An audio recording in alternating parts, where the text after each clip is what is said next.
Well, hello there. Hello, Zayad. Hello, Eden.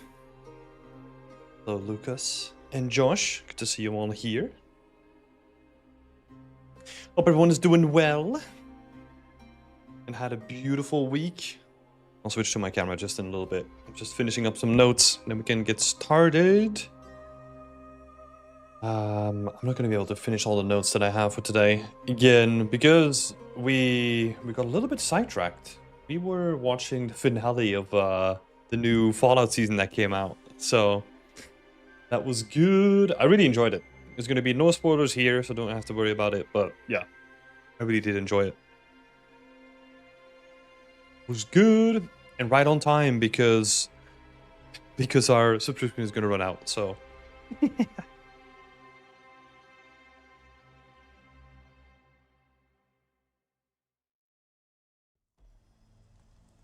Look at the asking, is it good? Yeah, I did really like it.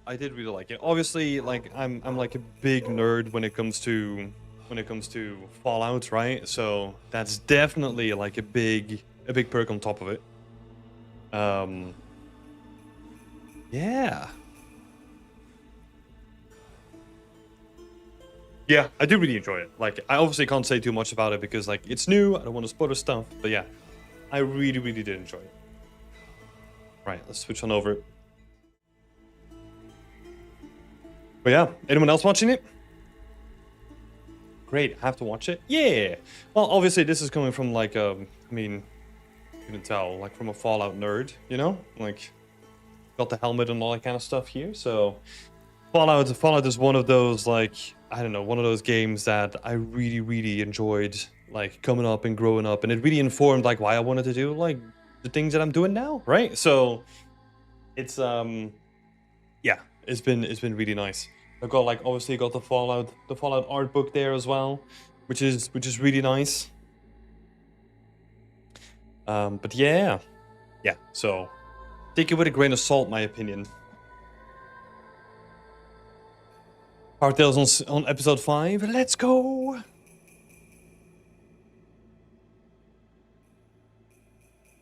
Used to be a big Fallout fan. It's such a nice universe, and the show does that really well at that. Yeah. Yeah, 100%. Yeah, I honestly think that it does it really well. The thing that I also like is that, well, there are like certain things that I don't necessarily like, but I still like it as a show, you know? So like sometimes the tone is like a little bit too funny or tries to be too funny, but like obviously that's like I don't know, I still have a version in my head of Fallout that is like a bit more grittier, you know, than like campy and all that kind of stuff. But slowly over time, they went more into like, they really leaned into the whole campy, humoristic vibe coming from like, yeah, the 50s and all that kind of stuff, right? Like it was supposed to be like this funny thing, which is not 100% my cup of tea, but I still really enjoy it as a show. Guys, I think he's a Fallout fan. He might be. Yeah. So the game is darker. No, so the game has, and that's not to say that like the series doesn't have like darkness in it, right?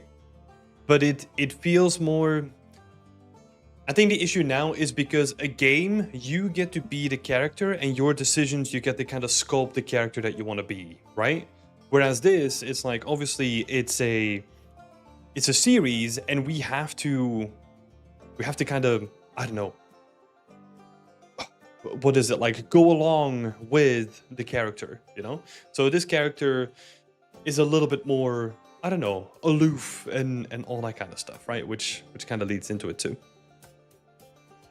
So I'm always saying I like the humor because the OG game has some grittiness and humor as well, but definitely hard to find a balance. Yeah. I mean, dude, if you go and look at like the really old games, like they were like fucking gritty as fuck. You know, like the very old school ones. But yeah, like I said, I don't mind it. I don't really see it as a hindrance. Like sometimes it's like, nah, that was like, I don't know, not my kind of taste of jokes, I guess. But then, yeah, they did balance it with some with some like, yeah, more darker stuff, right? But yeah, it's cool. I can't really go into too much here, but obviously. Hello, Galazar. Good evening. Good to see ya. Hope you're doing well. But yeah, that's good. Yeah, I don't know what we're gonna be watching next, honestly. I think we're just gonna go watch like random YouTube stuff again after this. We'll have to see. Anyone else have like recommendations for shows? Because to be honest, like, well, we haven't had Netflix in like, I don't know, more than a year now. We had like Amazon Prime for a little bit, but that's running out. So I don't know. If anyone has any recommendations to watch, feel free to shout them in the chat. But yeah, it is good. It is good. It made me remember that I have like a mug, like a Fallout mug, and it's probably one of my favorite mugs because I've had that mug for like almost 10 years, and like it has like a really cool print on it. And it hasn't faded at all. So it's like, yeah, I don't know. I'm really happy with that mug, you know? That's all I wanted to say there. It just reminds me of my first Gamescom. Like I bought that there and it was like, oh my god, it's now my prized possession, you know? Like I bought this mug at like this, my first Gamescom ever, and it's from my favorite franchise.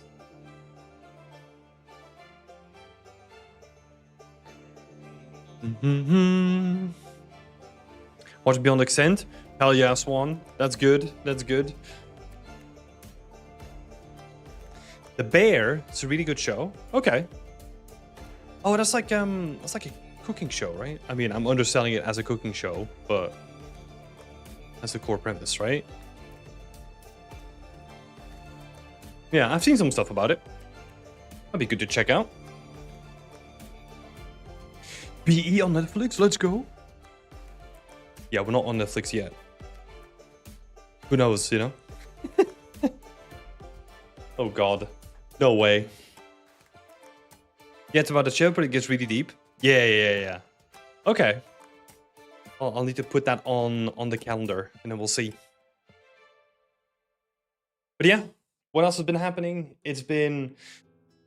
I mean, no surprises here. I feel like I repeat myself like every week by saying this, but it's been a busy week. So especially Monday was like crazy busy. And then yesterday I decided to take a break in the evening. So I just played like some games and all that kind of stuff. Because Monday was literally just like waking up, working, and then just like more work after work, like from meeting to meeting and trying to get like stuff organized. It was like pretty chaotic. And at the end I was just like dead. I was dead. But yeah, yesterday I balanced that with just like chilling out with the community. It was nice. It's nice hanging out, having some fun. 3% is pretty cool. A dystopic society show from Brazil. Oh, okay. I've not heard about 3%. I have no clue. That might be one to watch.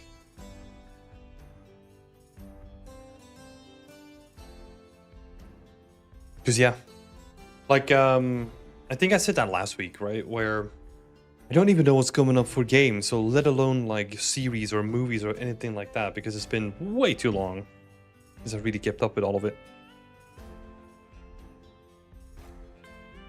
And then even with the gaming news, it's hard to keep up with because oh, I'll tell you one thing that I was doing. I was watching the GDC report, so the state of the industry. I don't know if I still have it here actually. Let's have a look. Because I do have to say, like straight off the bat, it was like pretty difficult to read because it is. So GDC changed their branding, and it feels like certain slides are okay, but then other slides are just like color chaos, you know? And it's like it's too much. It's not pleasant to read, at least in my opinion. But yeah, maybe. Let's skim through some stuff because there was some interesting stuff in it. I don't think a lot of it is going to be too surprising, but yeah, let's have a look. Let's switch it on over. Let's have a look together. So this is well, I guess it's now a GDC Festival of Gaming. They do like the State of the Industry. They ask a bunch of people that come to GDC every year. Maybe it's like an online survey as well, to fill in a survey, and then this is what comes out of it. Yeah, we're not gonna go through the whole thing. I've not gone through the whole thing myself yet, but this is always, I find this always really interesting to read, just to get sense of where the industry is moving.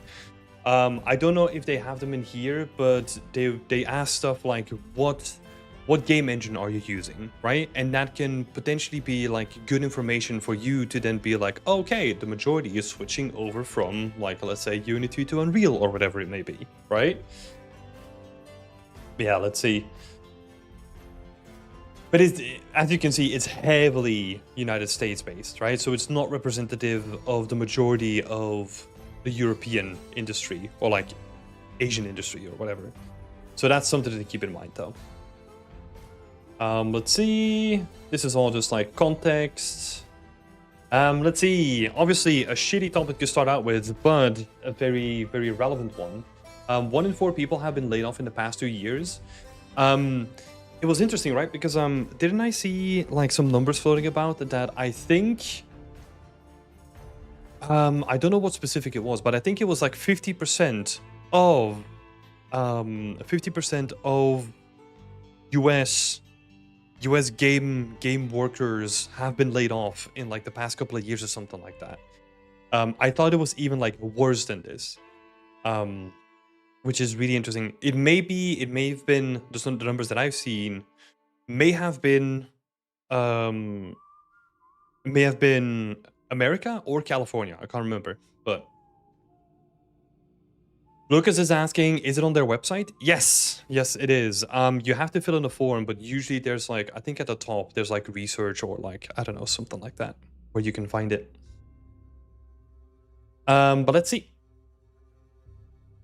70% of games industry professionals reported being laid off in the past 12 months, where 11 said they were laid off during the 12 months prior. Okay. Yeah, so it feels like it is. So according to the data here, it says that it's gone up, right? Because the previous year, 11%, and then this year, 17%. Which is interesting. Because I personally had the feeling that it actually went down, but again, this is very US specific, right? So I have no clue. Because my bubble is more like Europe in general. AAA continues to shed workers. Let's have a look here. Is there some like interesting insights here? Respondents from AAA studios were more likely to say that they anticipated future layoffs, and there appears to be a reason for these concerns. While 8% of AAA game workers said they were laid off in 1 or 2 years ago, 19% said that they were laid off within the past 12 months. Okay, yeah. And then a lot of people are actually saying that there's going to be no future layoffs, which is actually cool. That's a nice sentiment. Let's hope that remains the case. Only 1/3 of people working in the games industry, in indie games, reported the same. Okay, yeah. It's expected, right? Because they have less of a burden, right? In terms of like the big companies, they're going to be like more flexible in a lot of cases as well. Let's see. Like I said, I'm not gonna read through the whole thing. There's a lot of context, a lot of content here. So if you wanna skim through it yourself, that's all good. But it is worth checking out. So if you go to GDC, let me actually send over the link as well. So go to GDC, State of the Industry. Let's have a look. I'll send the link in the chat as well so that you can go and check it out too. There it is. Obviously, there's stuff about AI. We're not going to get into that. Let's see. Engines, platforms, and features. Okay, so this is always an interesting one, I find, because 42% of people that answered the survey are using Unreal. 30% of them are using Unity, which is interesting, right? Because I have such a specific view on the industry, which is like more AAA focused, that this is the number that always surprises me. That like Unity still has like such a big dominance. I mean, I get that people still use it, right? But also, it's crazy that it's still 30%. And then even still here, right? Like 20% using proprietary engines. I mean, that's also no surprise. But that is also, and we're going to be talking about that in some of the feedback later today. The whole me talking about like Nanite, right? And when people ask like, "Hey, can I just use Nanite now, please?" The reason why is because the reason why you can't really, or you can't like rely on it at this point yet, is because you're then potentially shooting yourself in the foot on like 20% of the in-house engines that don't have Nanite support yet, right? So that's why. And I'm not even sure if Unity has something that's equivalent. So you're basically shutting yourself off from 50% of the market now, right? Which is just not great. If you're looking for a job in the industry, you want to maximize your chances. And if you then have to say no to Nanite or some other tech like that, make yourself more appropriate for the vast majority, that's what you want to do, right?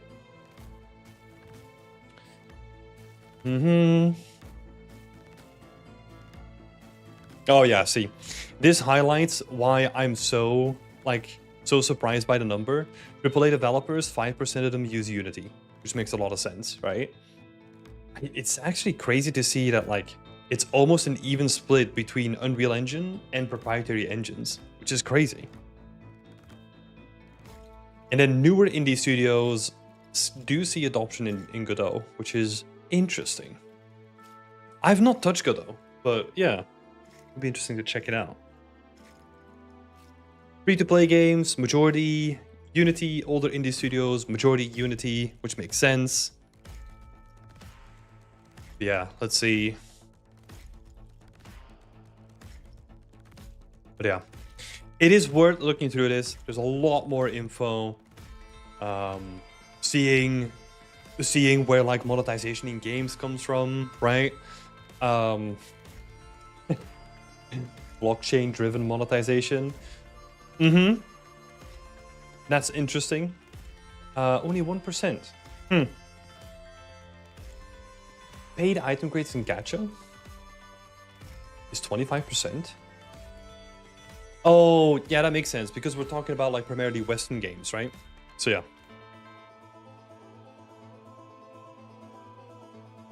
Yeah. I'm not going to skim through more of this. I was just going to highlight this and just say like, go check it out. Get yourself informed because information is power. So have a look at it. All right. In preparation for the feedback, let's sit down again. Josh is saying basically you best to learn Nanite, you have to hold on. You just have to have it in your back pocket, but it's not a substitute for fundamentals that still apply regardless of the engine. Yeah. Yeah, because even Nanite is gonna improve a lot in performance when you still apply like fundamental knowledge to it, right? So if you still have a decent low poly count on your Nanite mesh and then you turn it into a Nanite mesh, it's then gonna run way better because there is some like built-in optimization there from what I've heard. Take that with a grain of salt because I have not worked in Nanite, especially not in a production environment. So yeah, take that with a grain of salt there. But there's one thing, like I've been listening to a lot of podcasts about like concept artists and 3D artists and all that kind of stuff in the past couple of weeks. There's always it's always the same thing. Fundamentals, right? It is fundamentals is always going to be relevant.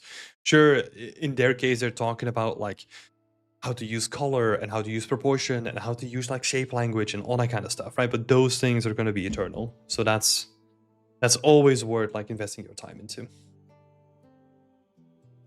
A trash bin is 2 million tries. Just throw it up on Fab for like a game ready for Nanite. Yeah. Just do it. Do it. Flood the market with nanite ready assets, and then everyone's like, wait, why does my game not run? Huh?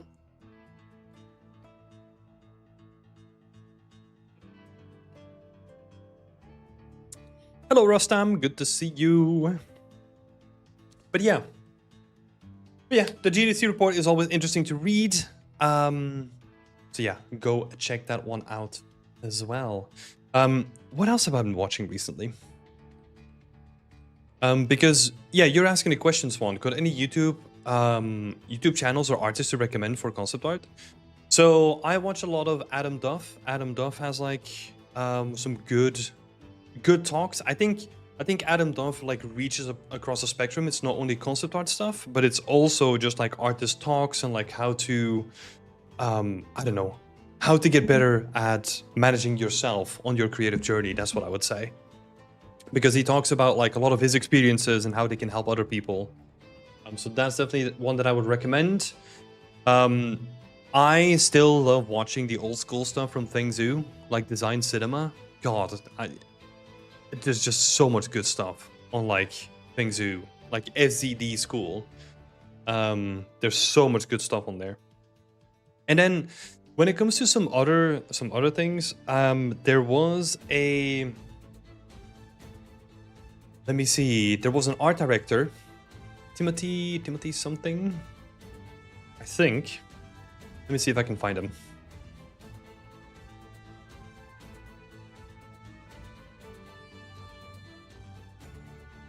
Because he was doing a podcast and it had like a low amount of views, but it was like pretty interesting. So it's Tim, the Art Nest, and obviously I gotta support my fellow Tims out there. So let's do that. But I really enjoyed this talk. All right. Let me share this talk with all of you.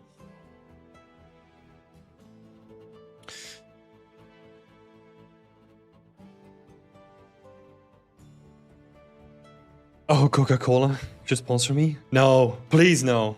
No, I don't want to be close to any of their AI bullshit that they're doing. Thanks though. Let's see.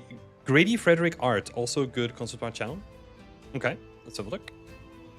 Just gonna chuck that in there, and I'm gonna keep that for later. Grady Frederick Art. Cool. That's one to watch later. Pepsi instead. Yeah, let's go. Just saw that the channel Game World Art got hacked apparently. Ay, that sucks. Yeah, because he was putting out like multiple videos a day sometimes, which is like pretty crazy to keep that up. Or at least like not multiple a day, but like really intense the way that he was going about it. But that sucks. I hope he gets his channel back because I've heard from other people that can be like an absolute pain. Neil Blevins has some great stuff, but it's more about art direction. Yeah, Neil Blevins. Neil Blevins actually has some really good stuff. Hey, Stefan. Yeah, I did read your message. I just didn't reply to it yet. Sorry about that. But thank you so much for pointing out like the spelling mistake on one of our pages. Still has some scheduled posts going out, but still hacked. Oh, that sucks. That sucks. But yeah, Neil Blevins is a good one. And of course it's another Timothy. Yeah, of course. My recommendation is that they have to be sticking up for like the rest of the Tims out there, you know? Come on, we Tims gotta stick together. Hello, Jose. Good to see you. But let's see, what other artists? One of my favorite podcasts, but it's not active, but it's called The Collective Podcast. That's been my all-time favorite podcast to listen to because it's not only like game artist people, it's like artists across the board. And you know, sometimes you get people on that are from like different walks of life and they have like different things that they're interested in, and it's so interesting to listen to. But let me link that one. That is run by Ash Thorpe, who is like designer, UI designer, whatever, has done a bunch of cool stuff. But I love listening to that. And it's crazy to think. Yeah, I mean, the last thing uploaded was from like a year ago. But I think that's like very interesting to listen to as well. Let me share that. Changing my name to Tim. Let's go! More Tims! It has to be official, you know? I need to see your driver's license or something like that, you know? Before I start the official support. Like, that's the way. Okay, hashtag not a cult. You know, if this is the first time seeing this stream, we're fine. We're fine, you know? We're all good. Hashtag Tim cult.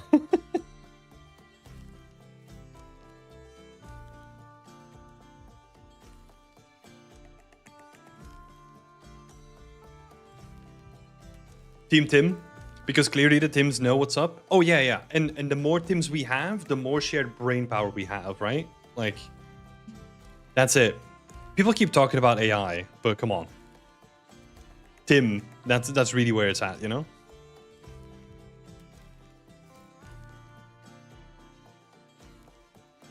Let's see. Swan is saying those are where the gems at. Yeah. Like, honestly, what I love to do now is I will just... I don't know. I will just type in like artist podcast or something like that. And then I'll go through the ones that I haven't seen yet. And sometimes you find some gems that have like barely any views. I'll give another one. The Fourth Curtain. I don't know why this doesn't have like much more views than it does. But it is literally games industry CEOs getting together and talking about the work that they do. Like, it's like, what? Let me share that one. I think, if I'm not mistaken, is it run by the person? God, I'm gonna misspeak here. Yeah, so like the founder from Bungie, together with like the art director from Bungie, I think, runs it. Let me see. Probably not from Bungie, but like that's crazy. Like, and I love listening to their conversations because they have a lot of conversations about the stuff that we're usually not privy to, right? And it is interesting because sure, for like the shit that we give them usually, right?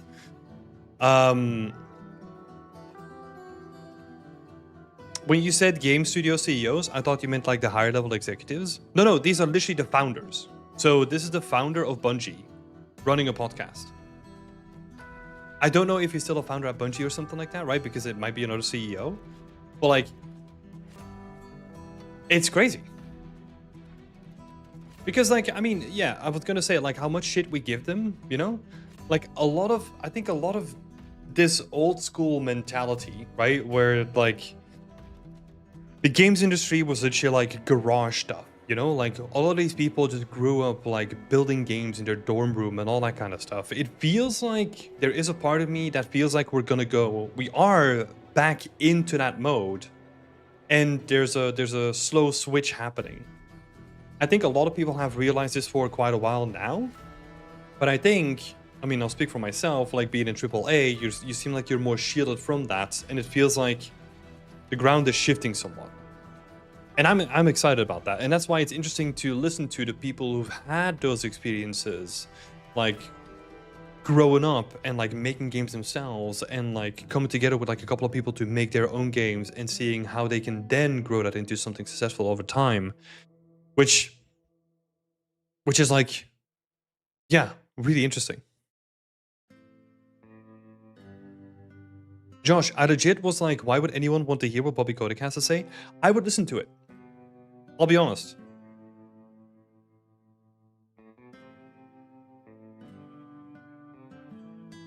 Like I think there is something about like listening to conversations and then just picking up what you value and then disregarding whatever else you don't care about, right? Or disagree with. But even listening to stuff that you don't agree with at all can sometimes leave you with like real gems to listen to. That's sort of the stuff that I'm seeking out now too, right? Like I'm seeking out, sure, I'm still seeking it within like different artistic spheres, I guess. But sometimes it's nice to hear someone talk from like a completely different perspective that then in the beginning you might be hesitant towards, but then over time you might be like, okay, maybe there's like a nugget of truth in there somewhere, you know? And then sometimes what could happen is that you put together those pieces and you form your own kind of thoughts around those things, right? Ideally, what you want to do. Swanboy is saying Laura Fryer is a good channel for short 8 to 10 minute videos. Okay. I'm just gonna open like a bunch of tabs here. And for people that are new, first of all, welcome. Happy to have you here. We're gonna be diving into some feedback in just a little bit. But I usually start with like a little bit of a preamble, which is always quite nice. Laura Fryer, I have not seen her yet. That's cool.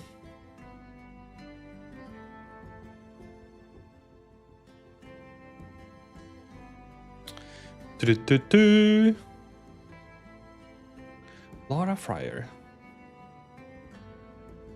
Okay, let me share this one as well. I have not seen this myself, but yeah. Thank you for sharing those. Gives me some stuff to watch. Or to listen to at least. I'm seeing more and more companies actively hiring. We're kind of going back. Yeah, I think so too. But we're not going back. I think we're gonna... What I see is a shift more towards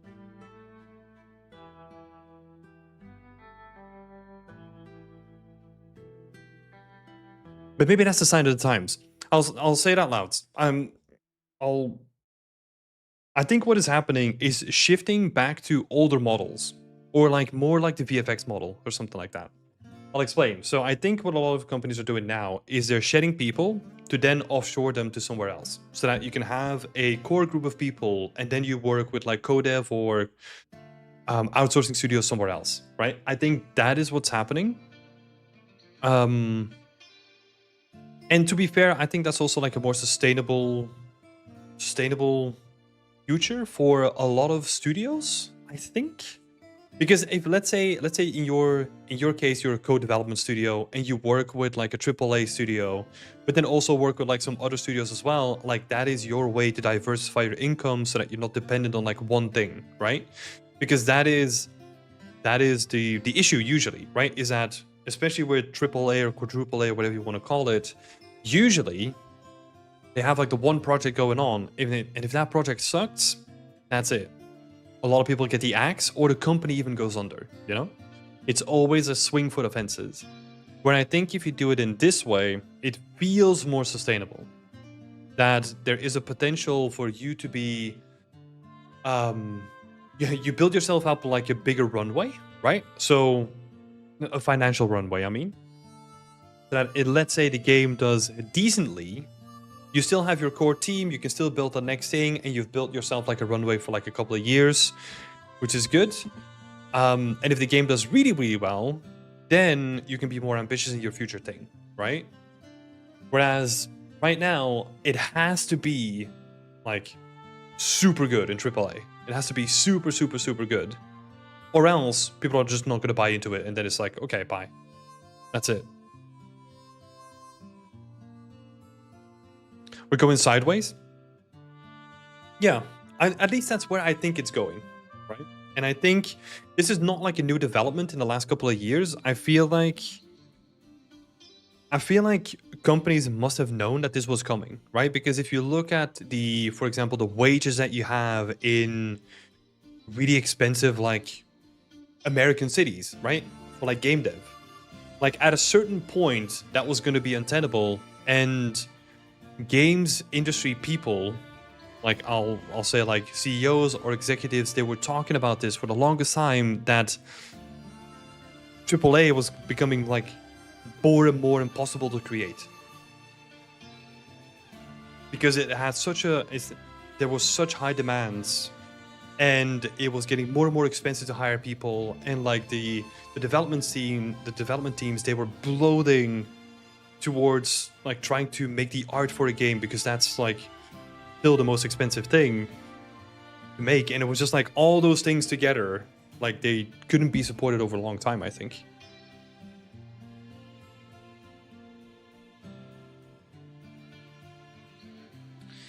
Yeah. Most expensive part of game dev is the salaries. I think that would be interesting to see. That's gonna depend by country and country, right? Because there is a part of me that is like, that doesn't sound right. But I don't really have like any data to back it up, right? Because the first things that I'm thinking of is well, the compensation package for CEOs, right? In especially in American companies. Sure, they're like ridiculous in like European countries as well, but they're like out of whack in like American companies. Second is marketing. Marketing also is like crazy expensive. Sometimes a game will cost like 200 million to make, and then the marketing will cost another 200 million on top of that. So I think marketing has like a huge part to play in it. And that's where it's so interesting to see what is happening now, where you have like devs with minimal marketing budgets that are like getting all the traction because they focus more on the organic marketing rather than the traditional marketing, right? That like AAA is very much still focused on. It is interesting.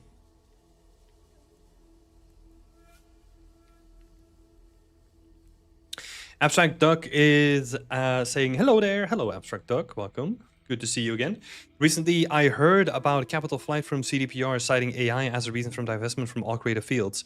No, I think that was more to do with Google's release of whatever the hell they're thinking. Oh, their game. Oh, Genie 3, I think was the thing what it was called, right? There was panic because a lot of people thought that was going to be the end of video games. No, I think Gemini is like the AI ChatGPT thing, right? But like this Genie, let me have a quick look. Google Genie 3, yeah. So that's from Google DeepMind, and it's a new world. It's a new frontier for world models, which is basically allowing you to generate like interactive 3D environments for up to 60 seconds, right? So that was their thing. And that caused a lot of panic in the market of people just like selling all their game stocks because they were like, oh my God, games are dead. This is the future.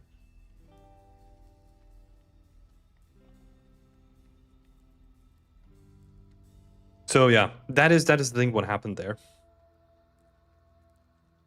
You need a really good game to not spend on marketing though. No, I think you always need to spend on marketing, right? It is just like if you make a AAA game and let's say your budget is like already like, I mean, 400 million, you should then not spend a bunch of money on marketing, right? Because you just cannot at that price point. Let's say you spend like 400 million, you cannot risk to not make the most out of all the options that you have, right? And I think that's why you need marketing, because marketing is still really valuable. And sure, there are games that break out now too, but there's also like a ton of games that don't break out because they just don't have that like organic marketing either, right? What was it like last year? Like 17,000 games got released on like Steam. So a lot of people are now even complaining in the indie space that it gets so competitive and that discoverability is like a massive issue.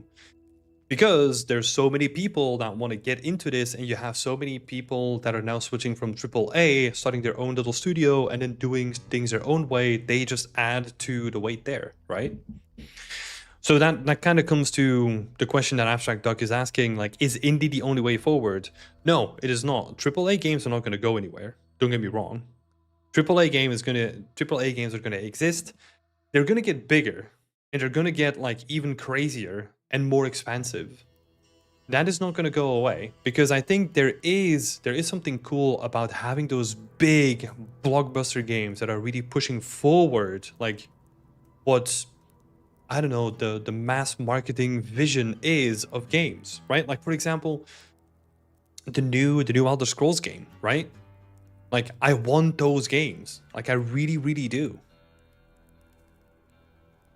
So they are still going to exist, no doubt about them. Like, AAA is not going to go anywhere. It's just going to be different. The marketing strategy is going to, not the marketing strategy, but like the business strategy is going to change a little bit.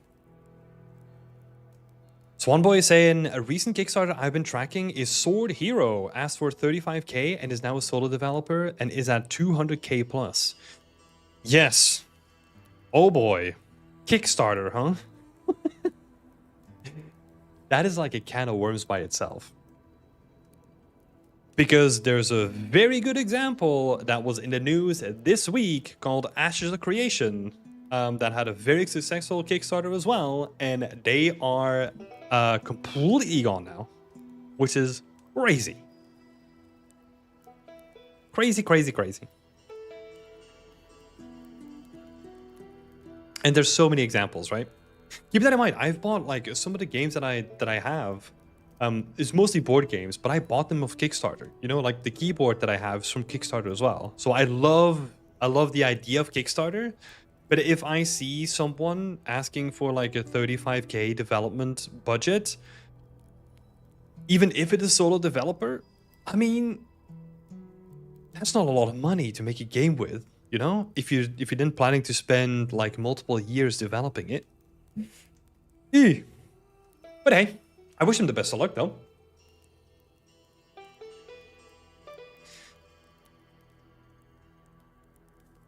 It looks like AI is just going to be like another way to show you ads. Yep, it does look like it. It does look like it. It feels very much the next evolution of move so quick that legislation can't keep up. And then once you have like market dominance, try to set like new rules. That's what it feels like to me. The only issue is that now the rules are copyright. That's the big issue, you know?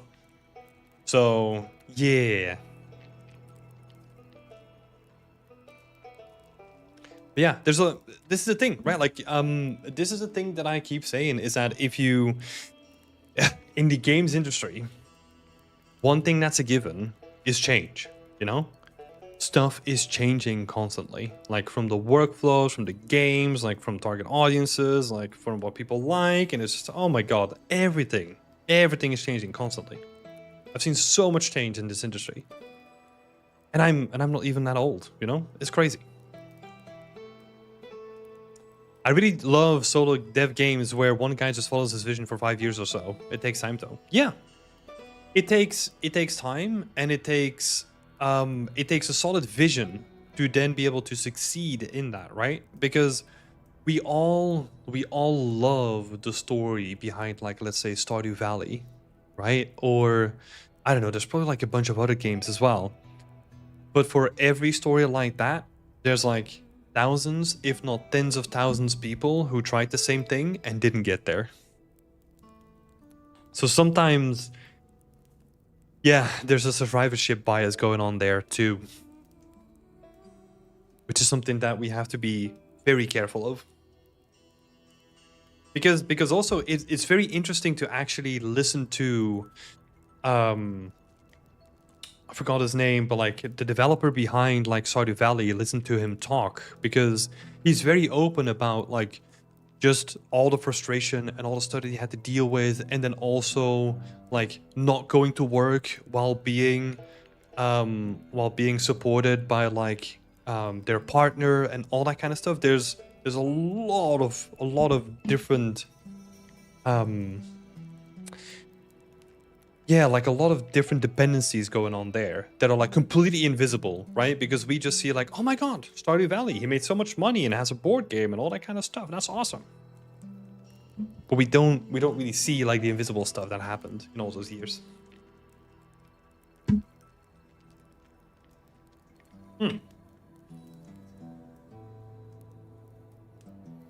Right. Let's get into some feedback. For people that are new to the chat, feel free to keep asking any questions. I myself am a senior environment artist, have 10 years of experience, so feel free to ask me anything about like working in the games industry, your own environment art, anything like that. But we are actually going to switch over to some feedback from our community. So let's get into it. We've got some hands up in the chat as well. If you want to get your stuff seen first, or if you are a part of Whip Wednesday and you want to get your stuff seen, feel free to raise your hand. Then we'll have a look at your work first. That means that Slate is first, Zayad is second, and then Powertail is third. Let's have a look.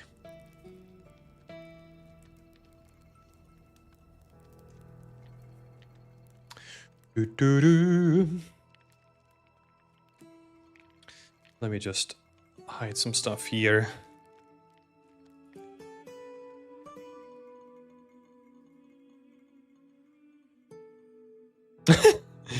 When I need a review, I will be the first.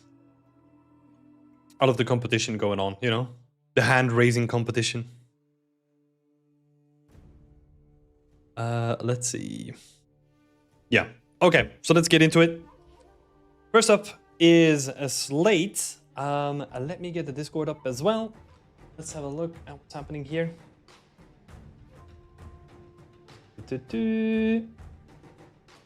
So, question number one. I've done some texturing and noticed that whenever there's a small distance, like when I'm close to my materials, they look good.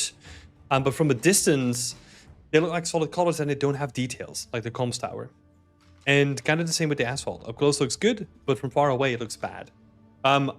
First of all, I would slightly disagree with the concrete. I think the concrete actually holds up pretty well. Even from a distance, right? Even if we look at it from here, I think there's enough color variation and it's looking quite nice.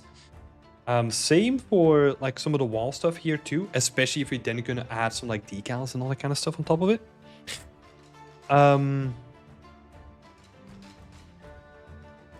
But yeah, what were you, like the comms tower? Oh, you're talking about this tower. Yeah. Okay. So I thought you were literally talking about like this tower here, but zooming into it, that's a block out. However, it's still relevant though, because what I would say is, I'll give you the main tip to start out with is when you're texturing something in Substance Painter, you're super close to it, right? That doesn't matter. You always need to see it from your camera perspective in Unreal. So that's what I want you to focus on going forward, right? It is taking a step away and making sure that like not only the details look nice, but that the bigger variation looks nice as well. Because honestly, most of that just comes down to, well, in this case, comes down to more variation, right? More variation in the colors, more variation in the roughness response, more variation in potentially the shape, but there's stuff there to learn. But yeah, that's where I kind of got to something like this, where it's like, if something looks too basic when it comes to the texturing, there might also be a reason to look for better references as well and get inspired by them, right? This is what I do all the time when I feel like, yeah, this is not working. Okay, what do I need to do to make it work? That's usually where I just go straight into the references and get inspired. And specifically, because as I say every time, in games, we want to exaggerate things, right? So I am not going to look for a communication tower, right? Because that's going to give me the cleanest possible version of a communication tower. What I will look up instead is actually an old communication tower or like abandoned communication tower. And that's going to give me something like this, right? Where you can see that there's a lot of dirt and grime and metal is rusted and all those kind of things are happening. And there's a decent amount of color variation going on here, right? And you can even tell that like, hey, look, these guys are actually new compared to these guys that are old, right? So in this case, what I would do is I would just take this texture style and just transfer that onto here, and maybe make it like slightly less, right? So let's say like at 50% or something like that. That's the way that I would approach this. You just find like the grimiest, most interesting thing to look for, implement that, and then you can like tone it down if needed. But yeah, it's always good to focus on your camera angle in your scene, because that's the thing that matters the most, right? So focus there. Focus on your camera in your scene rather than the substance viewport. And like I said, the asphalt looks good though, but like maybe less of those cracks, like because you have like these very recognizable cracks.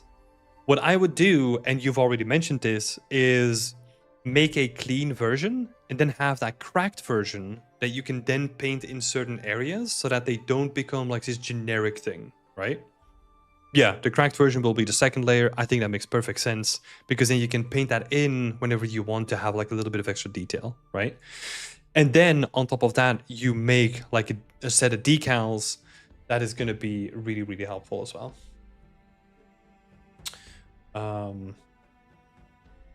Interesting. Okay, so good. Sorry, I was just checking the Discord so that our notifications are actually going out, which is good. Okay, love to see it. So yeah, let's get back to what you were saying. That brings me to number 2, your question number 2. I'm going to vertex paint 2 variants of each material to get a nice blend between worn and clean, and we'll be using lots of decals. What else should I prepare and make it look better? Honestly, that's all you need. To make something like look really, really nice, you only, in this case especially, you only need to have vertex paint and decals. Like, I would honestly say, because we talk a lot about like RGB masking and doing like all those crazy things, right? Or material layering or anything like that.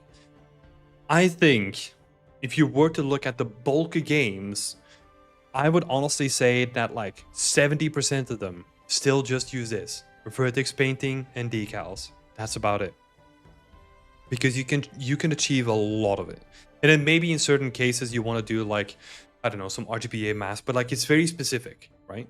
So I would honestly always start out with vertex painting and decals, and then only if you need it, like look for something else. So that's good. That's a great little approach here. So yeah, good to go. Yeah, making some good progress though. I like what I'm seeing. The base is definitely there, and especially once you get like all those nice decals, like and some vertex painting in place, this stuff is gonna look like really, really nice. Yeah, good stuff. Let's see, who was second? So we got Zaya the second. Let's have a look.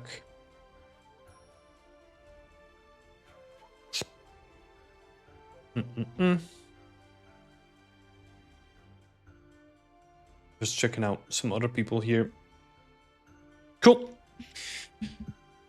Thank you so much. Yeah, no worries. No worries, Slate. Keep up the great work. I wanted to catch Whip Wednesday, but I don't have access to Discord. Oh yeah, sorry, Barack. I did read your message, but I just didn't have time to check it out. You remember my name this time? Yeah, I think so. There was a moment of doubt, but I think we're good now, you know? My old man brain is kicking into gear. Yeah, Barack, I'll sort that out like after the stream. We'll get you sorted out. Right, okay. I didn't have time to make any notes, but let's see. So question number 1. Should I make a flat modular version of the stairs that bend after sculpting and texturing, or is it better to sculpt on this block out? I would not make a modular version because you're going to only use a staircase in one situation, right? Whenever you want to do modular stuff, that's great if you're going to use it more than, I don't know, 10 times, like 5 to 10 times, let's say, right? So whenever you just have a staircase like this, you don't need to have anything modular, right? Because again, like modularity is like a tool to help you build bigger worlds more efficiently. So there's a lot of cases where you don't really want to you don't really want to use it unless you want to showcase that you can do it, right? So let's see. So yeah, I would just look at it as like a singular mesh, or what you could also do, depending on the style here, or what I would do is split it up into multiple pieces, and then build your mesh out of like individual sculpts. I'll tell you more about this. So I would definitely go for not modular. But your options here are like option A is you sculpt the whole staircase. And with staircase, I'm only focusing on this piece, right? I wanna make sure that that's clear.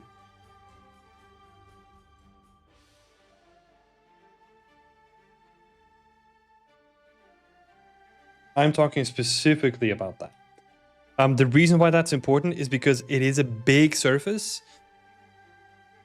And yeah, that gets into my concerns a little bit. So sculpt the whole mesh.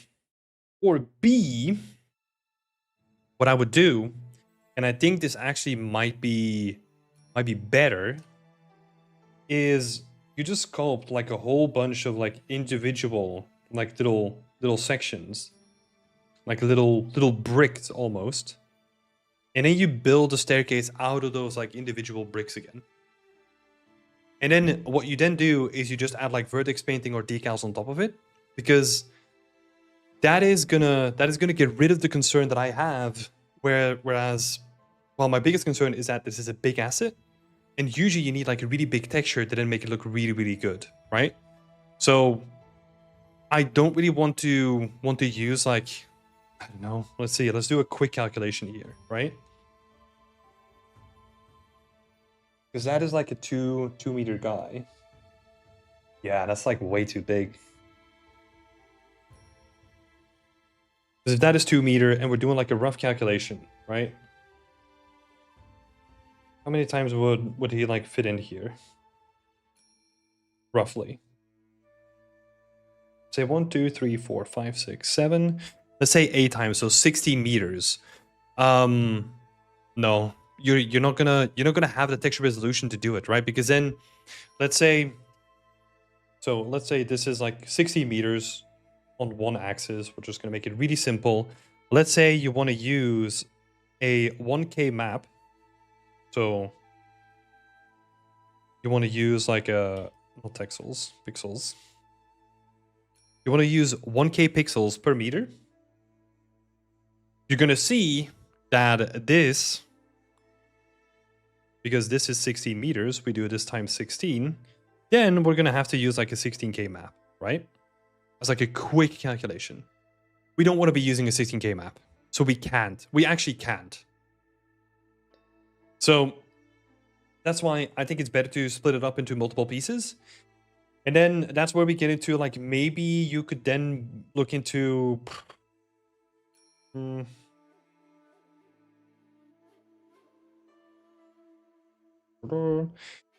because then what you could be doing is sort of like a hybrid thing, right? So where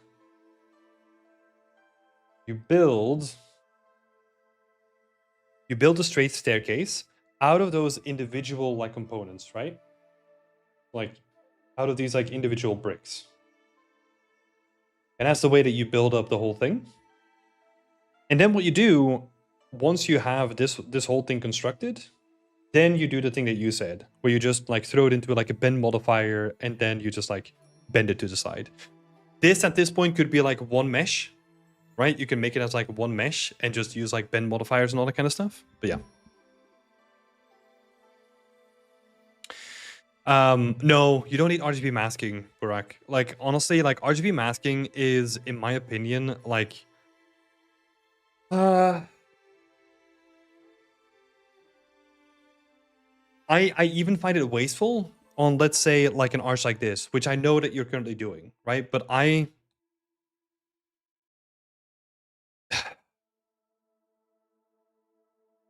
no, I just wouldn't do it. Because First of all, you have to set it up, right? It's more like a technical thing that you have to set up. So it's more, I don't know, you have to think about like more things where you can literally just take this surface and do a simple thing with like vertex painting and decals again, right? Blending decals at the bottom, vertex painting for the rest, and that's it. You don't need to do anything complex with like RGB masking. You don't need it. Because think about like why we use RGB masking, right? Like RGB masking comes from us trying to reuse as many resources as we can, right? Because that usually comes from, hey, I have a trim sheet. This whole asset is made out of a trim sheet. That also means that I can't add additional details into it. And I don't want to be painting like, I don't know, like 1,000 little vases in my scene, right? Okay, I'm just going to use an RGB mask in that case. That makes a lot of sense. But if we're having a big surface, usually you don't want to go with RGB masking.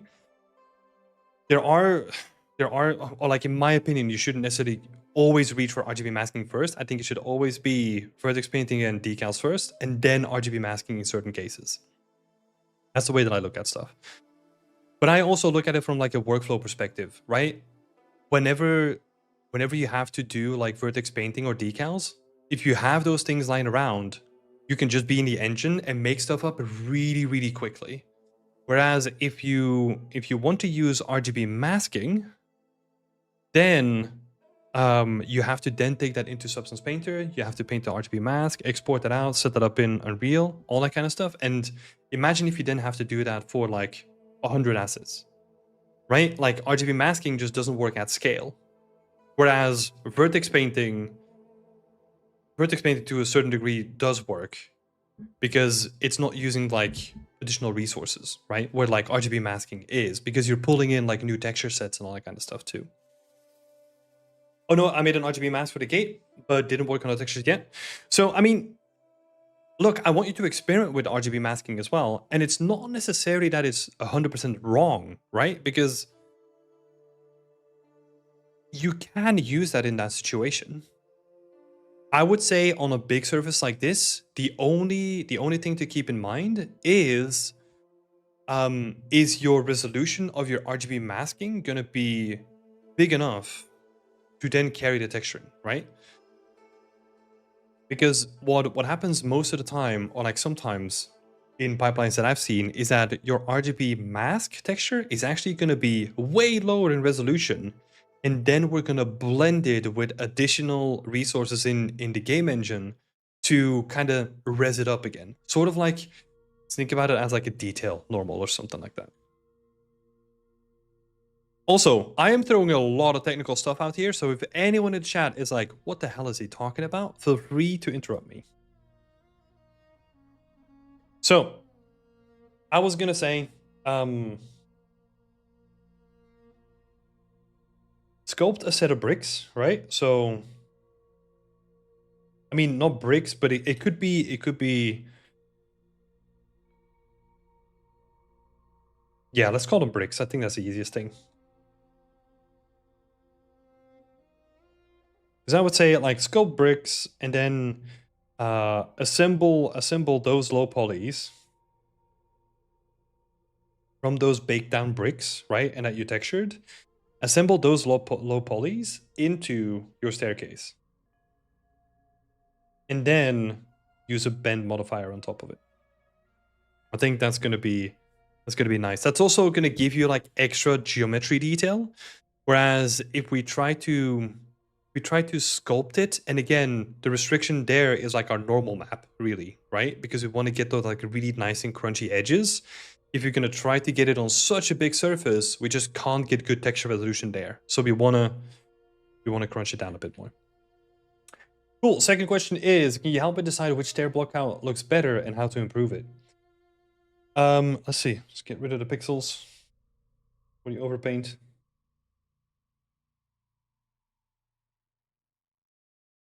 I mean, it's going to be B, right? Just as a quick... We're doing A versus B. Just because it flows really nicely, you have like these rounded shapes, and then you have like these rounded shapes. So there's like a lot of like nice round shapes going on in the scene. That's what I would use. Plus, also, that's why I added this guy in here. Like your beautiful concept, that also had like beautiful shapes in it, right? Because it's not only the shape of the staircase, right? That kind of leans into all these shapes like really nicely, and there's like a nice convergence of like round shapes, but it's also very purposely they've they've made the moss and like the water like nice and round as well. So it's kind of all the elements in the scene are like sort of in harmony. Yeah.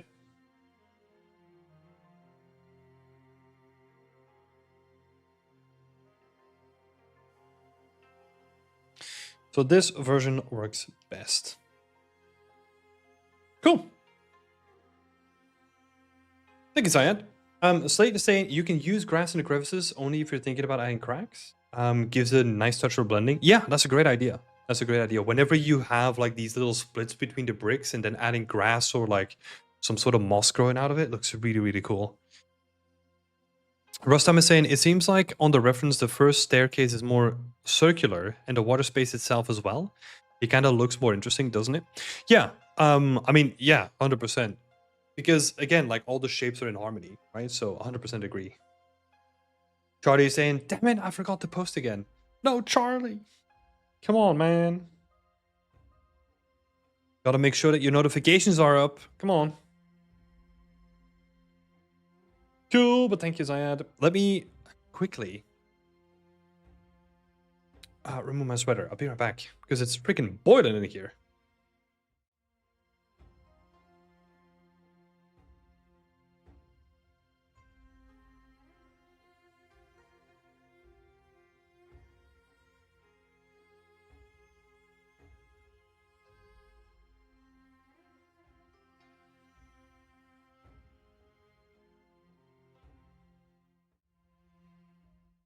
Ooh, we're back.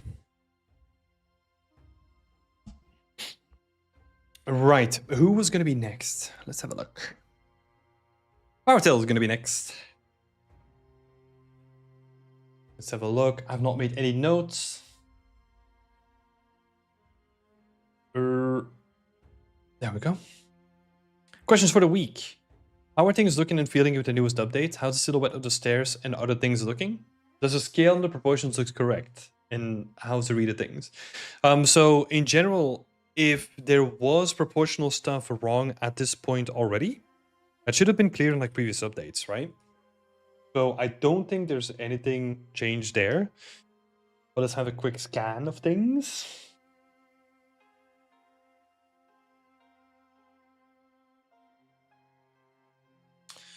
Don't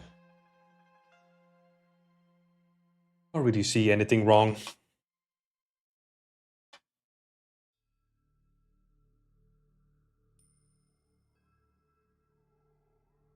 Nothing that immediately stands out to me anyway. And that's again the benefit of working from like a concept, you know, like all that stuff is already done for you. So you just have to like work really hard on translating it. So that's good.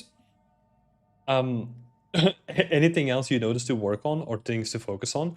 Well, it kind of becomes your job, right? Let me see. I plan to continue to add in these assets and try to fix up anything I can as I round up this first art sheet. Okay. First art sheet. Not sure what that means, but I guess your first round of assets, right? Yeah, I would honestly just continue to keep working on that, right? Let me see, have a look at the concept. Because there is like a decent amount of assets in the foreground and yeah, barrels and like all those kind of things. What I would implore you to think about is okay, all these assets, right? Because you have like a bunch of barrels here, a bunch of barrels here, like a bunch of stuff here.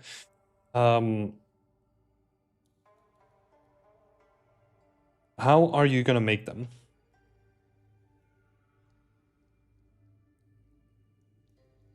And I mean that specifically with efficiency in mind. Efficiency. God, not right. But that's what I would focus on. And when I talk about that, it's like, okay, so let's say I'm gonna sculpt this really nice barrel. You don't want to sculpt like every barrel individually, right? What you want to do is sculpt the barrel, then use those components to then make a destroyed barrel, and maybe reuse those components to make like a bigger barrel that has like, I don't know, slightly different shapes and proportions and stuff.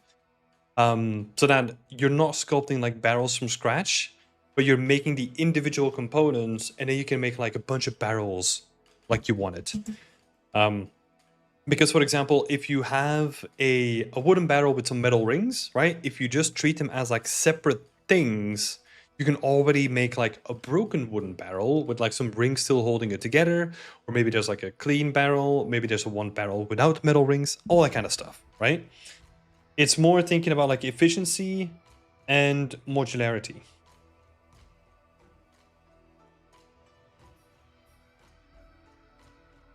That's what I would focus on. I could even, in theory, use the wood I've already sculpted and use them as a start. Yep, 100%. The more that you can do stuff like that, where you're reusing components that you've already done, the better, right? Because, God, no one's gonna critique you for like, oh my God, you didn't sculpt like everything from scratch, like you're such a fraud, you know?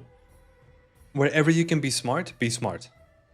And if that is like, hey, I sculpted a wooden plank, I'm just gonna use that wooden plank now. I'm gonna bend it, and I'm even gonna duplicate it, let's say 12 times to make like a full barrel, right? Or like even the shell of a barrel. And then go in and like maybe do sculpt passes on them to make him look like more individualistic, right? That is gonna save you so much time rather than have to start from scratch and then have to sculpt everything from scratch again. So yeah. Be lazy. Be lazy. Work smart. Yeah. Honestly, that's all I have to say. I don't really have anything to add here. It's just, yeah, more assets and more variation, right? Maybe this is the one thing that I'll call out is like anything like this, right? Kill it. You know how I feel about straight lines. Kill it.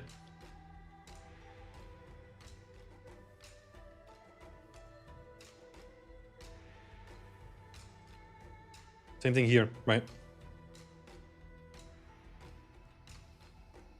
But that's like a small thing.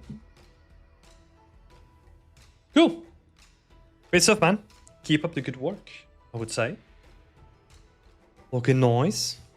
Good shout. Yes. Kill them straight lines quick and early. Strange is saying it's not about being lazy, it's being efficient. Yeah. I prefer being called lazy. Or like, I like to think of it as being lazy because it feels like that's the easy thing to do, you know? It feels like when you're efficient, that requires brain power. When being lazy, that requires less brain power, you know? So that's why I just prefer being lazy, because then I can be like, instead of having to put extra time and effort into it. Right. Swiftly moving on to the next person. We're making good headway. Let's see. So TopG is next. Let's see. Before we move into TopG's work, thank you, Tim. Yeah, this week was more. Just let me check real quick. Should be able to get more specific feedback as war progress occurs. Yeah, that sounds good. I don't know if people have seen, but in the latest announcements that I've made for Whip Wednesday, and this is more like an update for everyone here, we have moved away from the specific 2-question restriction, right? So, right, if you want to get feedback now, you don't have to answer 2 questions, or you don't have to ask 2 questions. It is like you can question as much as you like. I mean, we're gonna see how that goes, right? But keep it feasible, because sometimes it's also like, hey, look, I don't know what to ask, right? So give me some feedback, please. Got it. 100 questions. I shouldn't have said anything, huh? God dang it. Now people will definitely do it. Will you be comfortable reviewing offline rendering? No, honestly not. I mean, I can review it from like an artistic perspective, right? But yeah, I myself have only ever done real-time rendering, so keep that in mind. Let's see. Rux is asking, can I send my work so I can also get feedback? If you become a community member, we can literally look at your work next week. Because these are all members from our community, and they get like weekly feedback if you want to, so you can be a part of them too. It probably comes out in a wash. Some people ask 1 and some people ask 50. Yeah, I honestly can't remember the reason why I made it 2. But I think I'm gonna find out real quick why I did. Yeah. But we'll see. What I have done now is that I will limit my time. So if I notice that there's too many questions, I will pick the question that I like and only answer them. That's the way that I'm kind of going by it now. But we'll see how that works. 78's only putting up their hand now. Internet was down. Oh shit, sorry to hear that. But glad you're back. Gonna sneak in a 3-parter in one question. Ah.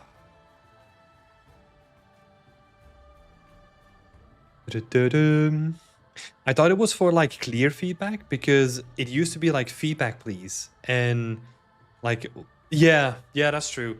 That might still happen, but also when I really sat down and thought about that, right? I was like, I would rather have people asking me, hey, can I just have some feedback on this please? Because that opens the door more than me already putting like, hey, look, you can ask 2 questions, that's it, you know? And then it's like, oh, but what question do I ask? It puts the burden on other people rather than on me, right? Which I think the way that I was thinking about it might have been somewhat unfair. Because I should technically be the one with experience here, right? Technically. So that's sort of my thinking behind it. Jack of Demons is coming in. Hi, do you have any tips on how to approach albedo creation in Substance Designer for basic materials, like simple ground with some additional detail? We actually have some great workshops on our channel if you want to go looking for them. There's one from Javier Perez and there's one from Antoine Dejon that are both great at showing you how to make albedos in Substance Designer for materials. So yeah, I will defer you to those because those are dedicated material artists compared to me. Yeah, cool. Let's have a look. So who was next? I'm forgetting. Brain like a sieve. Here we go. Topji. Where are you in the list? Right. You've got a spicy question. Question number 2. We're gonna get to question number 2 because that's a good one.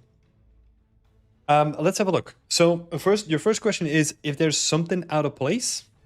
Anything that stands out at this point. Let me see if there was like any additional context there. You've done a first wire pass on your environment, and I'm wondering if everything looks logical right now or if there's something out of place. First wire pass.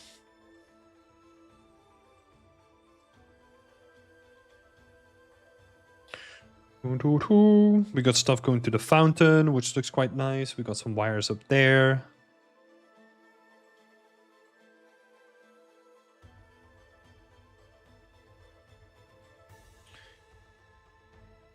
Yeah, I mean, there's a lot of wires going on in general underneath like the roof here. I don't really mind it because honestly, like from a distance, unless they're gonna be like a very offsetting color, you're not really gonna see them that much, right? So it's mostly where I'm watching is like these guys and then these guys on the floor. The rest of the wires are actually pretty much hidden in shadow, so I don't mind it that much. I think it's good. It's looking all good. It's looking solid to me. Is there any other wire that I missed maybe? There's some stuff underneath here as well. I mean, sometimes what if I could give some like general wiring tips, right? Is so wire tips is you wanna vary the hang, right? Which is what you've done already, but also vary the amount. And I think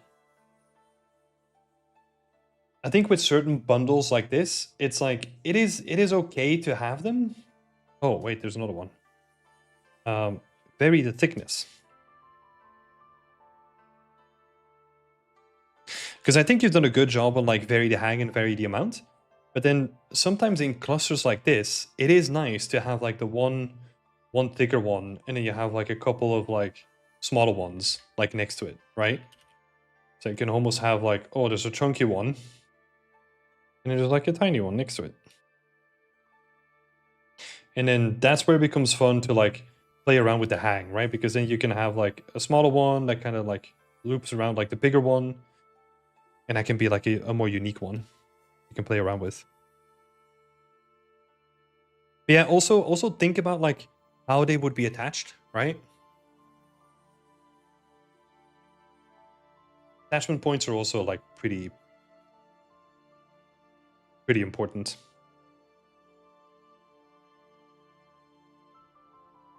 Because there's like one example here, right, where you have the wires going into a tube and then like converging into the light here, which is pretty cool, right?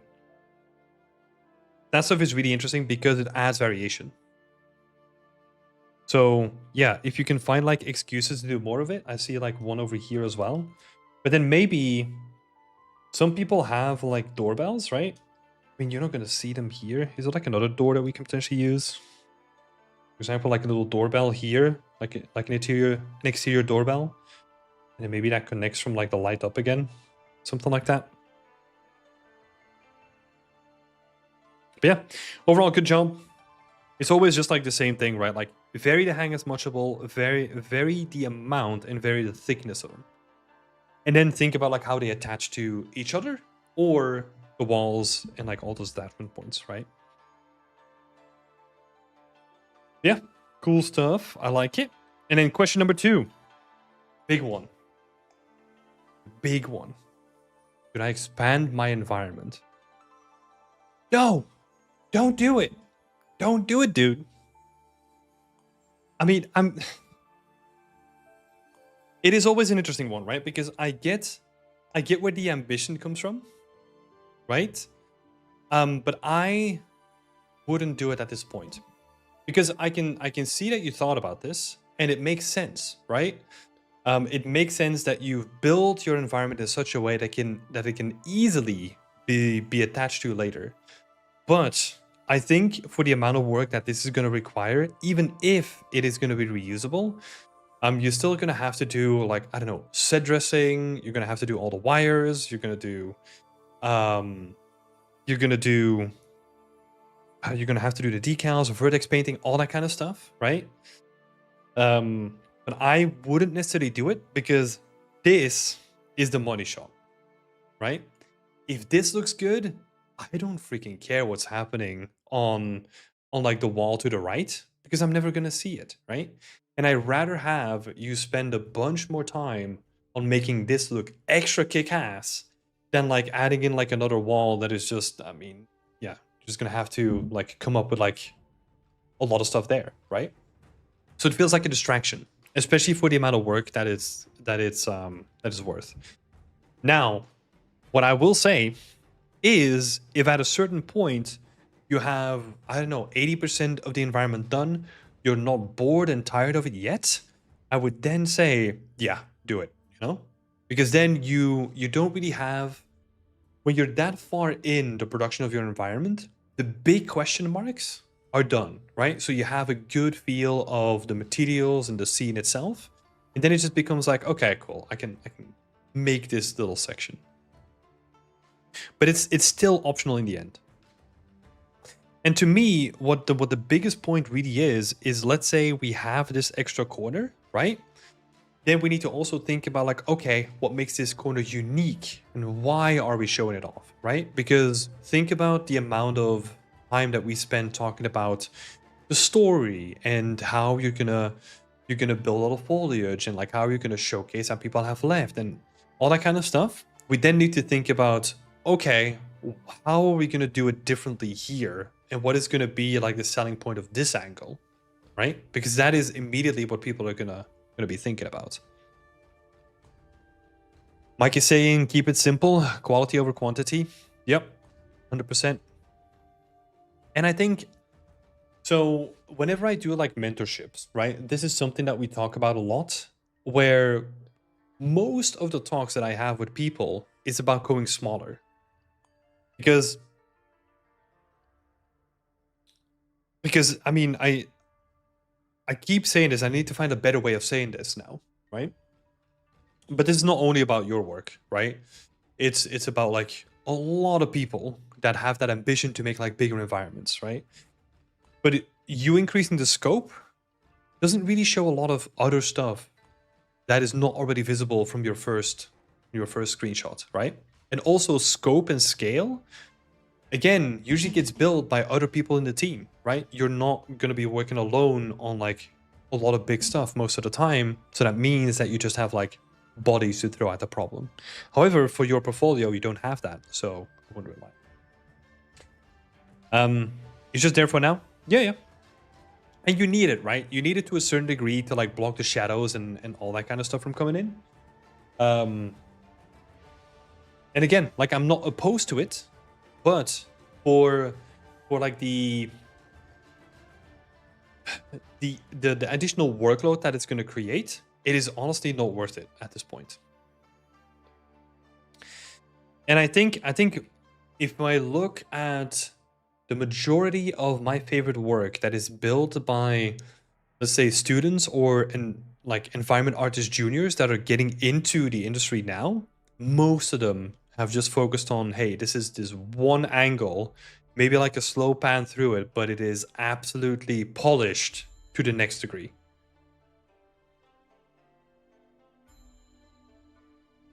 I just thought it would be nice to have a little gameplay where you can pan left to right, and I will keep it simple for now though. Well, but if you are doing a little bit of gameplay, then there's an expectation of, okay, you're putting me in a game, right? Or you're showcasing it as a game. What can I do in the game? Right? It is, for example, the same comparison also gets made with like whenever you make a video, but nothing moves in the scene, then what is the purpose of the video? Right? So then you need to start thinking about like, okay, if I want to show gameplay, then what am I showing off? Like, what is the extra value that adds to you showing it off? And again, this is not me saying that you shouldn't do it, is that you should do it with a purpose. Right? Because if you say like, hey, look, I actually want to make like a little game where you can interact with some stuff and it's like physics based or something like that, right? That could be cool. But then we're talking about like a different size of scope, right? Then we're no longer talking about like only environments. We're talking about like a lot more, which is going to take a lot more time as well. So yeah, like Mike said, keep it simple, focus on the quality over quantity. Cool though. Cool, Top G. But I would also say, because you did bring up that it was a suggestion for your mentor, right? I would have a conversation with them to maybe see what their idea was around it.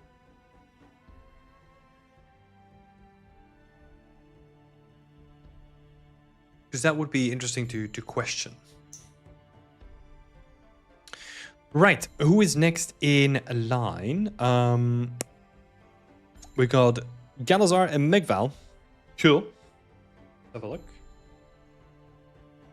Galazar, I have not prepared notes. First of all, welcome to the community. It's lovely to see you here, man.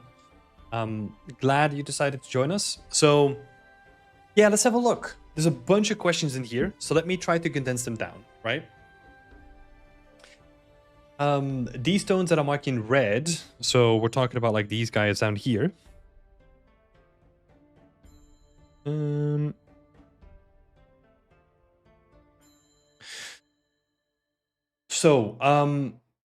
These guys that I'm marking red, should I make 10 versions of them and do them high to low poly and then texture each of them? Or should I use world position with material ID to play around with the color base on the x-axis? Or should I reuse what I already have in the scene?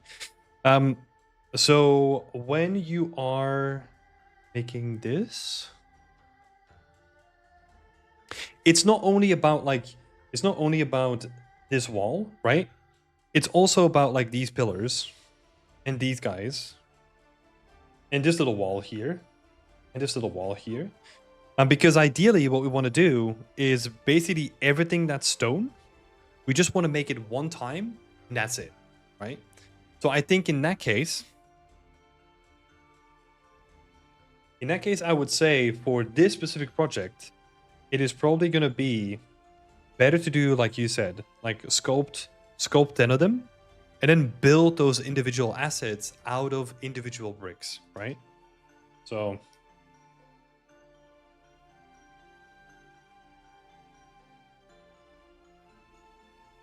and use them to make assets. Because here's one benefit of doing this. I'm sure that we're going to be using those 10 individual bricks or like stones made, right? So that's one big benefit, first of all. But let's say at a certain point, we're like, hey, look, I need a tileable. You can just take those same kind of bricks, make them into a tileable, bake them down onto a plane, and now we have a tileable, which is awesome, right? So it gives us a lot of flexibility in the future too. And that has the additional benefit of actually your textures being consistent between your bricks and your tileable then as well, which is also nice. So that's question number 1. This is pretty straightforward, like pretty easy to go with. And then you can add additional things to it, so such as we talked about before, you know, some vertex painting for some additional moss or something like that. Maybe in this case, you could, I mean, it's optional, but you can explore like RGB masks, maybe. I don't think it's going to be that useful, but you could explore it. Let's see, second question. At the moment, my project is going to be a diorama, or should I put it into a full environment slash a forest? I would always go with a diorama first, because I think this presentation, just even looking at the concept, if you like find a nice way to like blend the edges and cut out the edges, I honestly prefer having to look at it this way than having like a generic forest behind it. From like an artistic perspective. But there's multiple schools of thoughts on this, right?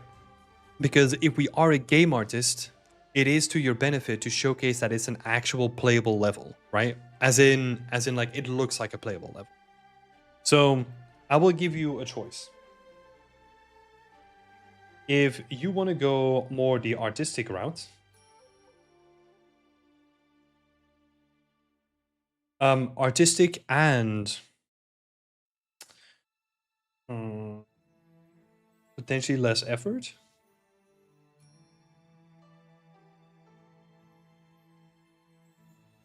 Potentially, right? I would then go with a diorama. And then if you really want to show off that it's like a game artist level and you can run around in it, then I would do like a full environment. But then I think it would be cool to also showcase that it's not only... This is so interesting, right? Like, that it's not only like this level, but also that you can like walk around it, and like the back of it is also like has stuff to do, right? So it's weird, right? Like we've had like 2 things back to back, which is like almost contradictory advice that I'm giving here.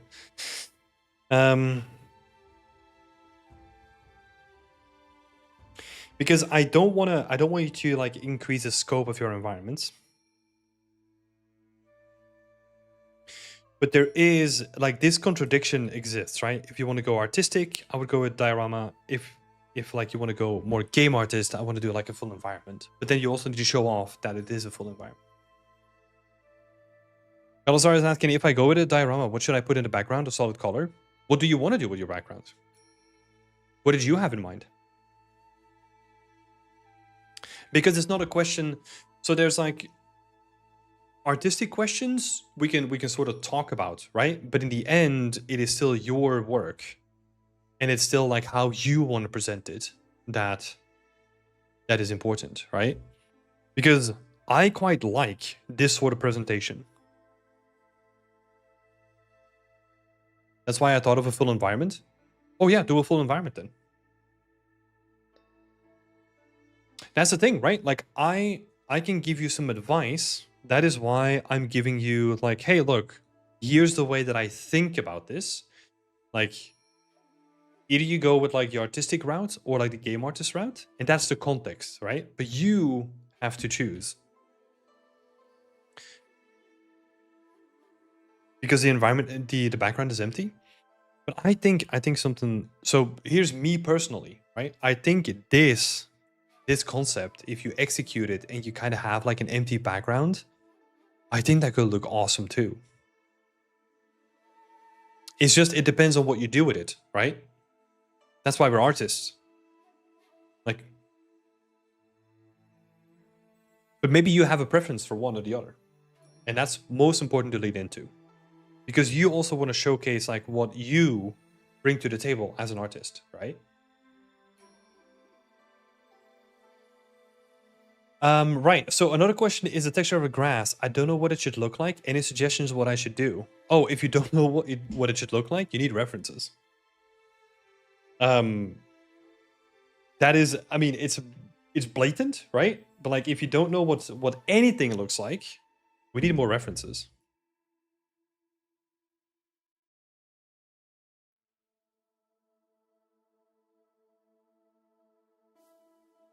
Yeah. That's always a good indication of, hey, I don't know what I should do with this. Then we need to go looking for what we should do, right? I mean, I make it sound like pretty simple and maybe like a little bit dumb even, but like this is exactly the same thing that I'm doing.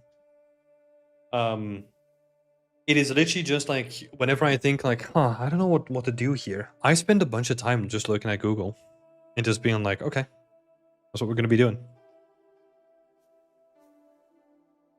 And it's not just one, right? It could be like tens of images to kind of showcase like, okay, this is what realistic grass looks like, but I also like this stylized rendition of grass, and I kind of like how it's doing the colors, but I don't like how it's doing the shapes, and then you can kind of combine to what you want to make in the end, right? So yeah, it's important to find what you like.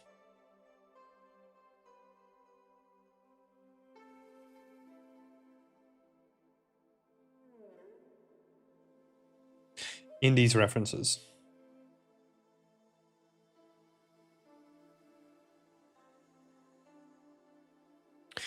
You do have one, but you're not sure. That means that you need to have more. Like if you're still unsure, then you need to spend more time looking. Well, so you need to spend more time looking, or you need to spend more time creating, right? Because there is a moment where you can spend so much time looking that you're not spending enough time creating. And at a certain point, you want to make the switch, even if you're unsure, and you just have to be like, hey, God, I can keep looking around for stuff that I maybe like. Let's just put something to paper, right? This is going to come up in some other people's work today as well, where sometimes, even if you're unsure, action is always going to be better than no action at all. Even if at a certain point you realize that the action you took was the wrong one, but it put you on the path to the right one at the end. Because sometimes I think one of the more effective ways that I, for example, like set dress a level is because I throw a lot of stuff in that is like vaguely relevant to each other, and then I try to make it like consistent by like tweaking it, right? But in the beginning, what it always ends up looking like is just like a mess, right? It's just because like, oh, I don't know, I'm building a random cave or something like that. I just throw in like a bunch of stone assets that I have, and then I just like clean them all up in terms of like, oh, this doesn't fit here because it has like a different material. Okay, so this needs to go. This is not the right size what I'm looking for, so I'm going to put it to the side, and then slowly over time you create like a more consistent and interesting picture. But that happens because you combine you're essentially combining chaos with structure, right? And sometimes you need a lot of chaos to then find the structure in it, and sometimes you need to do something chaotic to something structural to then find the good end result in that, right? um so yeah, let's see. Yeah, cool. So that last question was about the texture of the grass. Yeah, that's it. Look for a lot of references. That's really going to be helpful. And yeah, try to get as close to what you want to be building with those, right? In case of stylized grass, it's good to have a reference of what realistic grass looks like, but then also have an artistic rendition from someone else who's made grass before to be like, this is what real grass looks like, but this is what I want it to look like. And then just go into Substance Designer and make it um make it make it yourself, right? Slate is saying that's one lesson I learned. Never make anything without having reference that at least explains 90% of the object you're creating. Yeah. Yeah. 100%. 100%. And you've seen some of my streams, right? And I do a lot of stuff without reference. That's not because like I'm better than reference. It's because I'm lazy and it would look way better with reference if I actually took the time. Like straight up, you know? Like if I wanted to make my stuff look better, I would have to spend a bit more time in like finding good references and making sure that I know what I'm doing. And get more realistic with it. Because yeah, like even for the stuff that I do at work, right? Like I regularly look at references. Just because you need to, right? Like sure, you can have like a good understanding if you've made something like a couple of times already. But if you then get put on something new, then it's like, okay, we're starting from scratch, so I need to do more research now. Yeah. Cool stuff. Thanks for joining the community and sharing your workout. It's really cool to see it. I think this is like a really great start of a scene. I like what I'm seeing with some of the textures as well. So yeah. Good luck and have fun, man. This is gonna be cool to follow. Hey Connor! How you been, Tim? I'm doing good, man. Doing good. How about you? Hope you're doing well. Yeah, don't theory craft for too long. Yeah. Yeah, it's a massive issue that I see a lot. And it's really weird for me because I've always been on the opposite end of the spectrum. Like I could honestly, for a vast majority of my time, I could have benefited from not doing stuff and spend more time actually reference hunting, right? Because I would always be like, oh my god, I just want to do stuff, you know, and I would build something and then it would fall apart because I didn't know what I was doing like halfway through. Like I have a lot of those projects. But yeah, I see a lot of it from the opposite side as well, where people are thinking about things and they're thinking more and they're thinking some more about the thinking that they've done before, and it's like, okay, but nothing got made in 3D. Put something on the screen, you know? Like come on.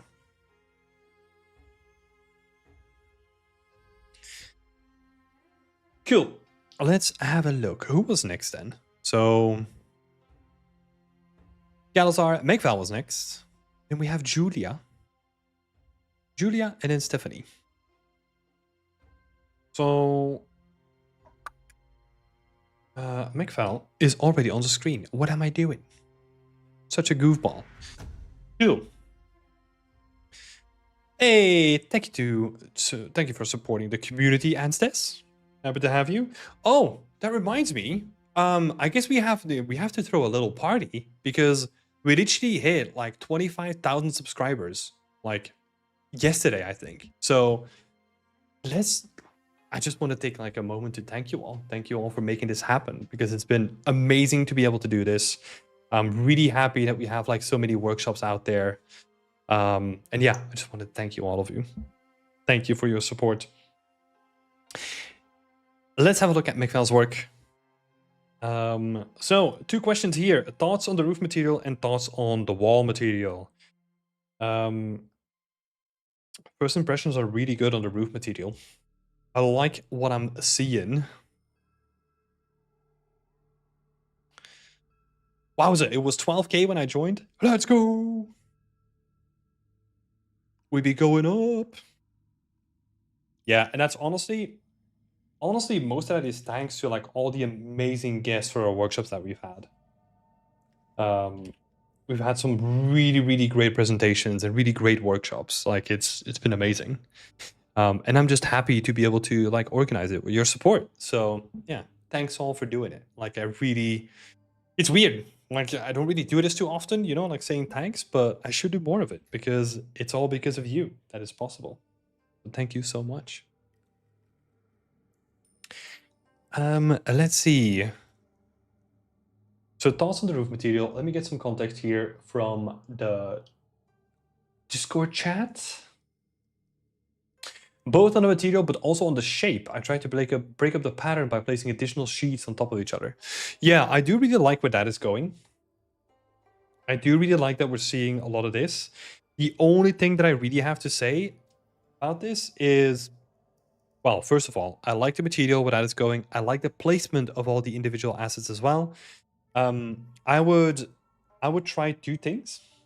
So thing number 1 is distant camera.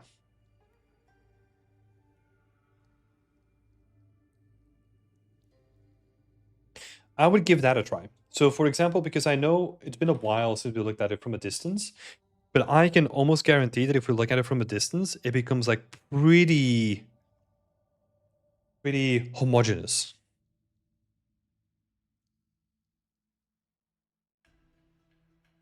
Which means that we might have to exaggerate some of the plates and like how much warble and wonk they have, you know? So that would be something quickly to check out. Does it hold up from that distance? So Brown is saying 25K is crazy. Congrats. Oh, thank you. And yes, it is crazy. 25,000 people, like that is bonkers. I cannot imagine that. Who knew that we were ever gonna get there? Yeah. It is weird. I don't even know how to quantify it.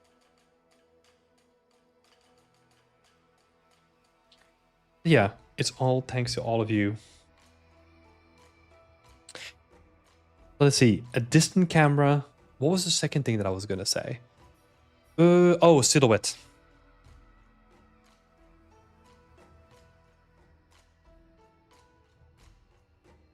Silhouette is really important, and I think we can definitely do more with like these lines at the edges, right?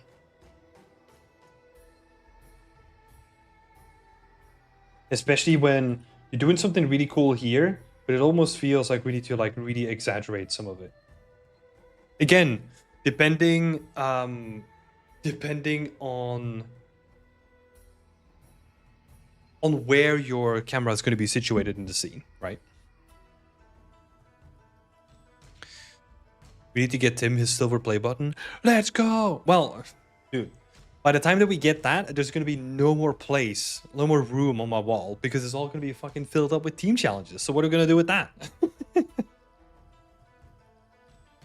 I tried it from the original camera view. Some details are there, but some disappear. Yeah, and it's finding the balance between the two, right? Where you have to have some silhouette changes that are like probably a bit more bold, and then you have some more detailed ones like the further you get up close, right?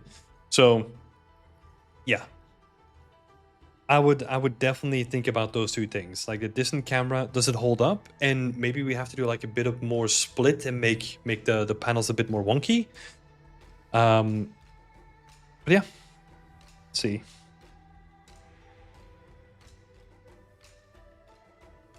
Oh yeah, there's some cool stuff happening here. So because honestly, it's again, I mean, we've had this conversation a couple times now, right?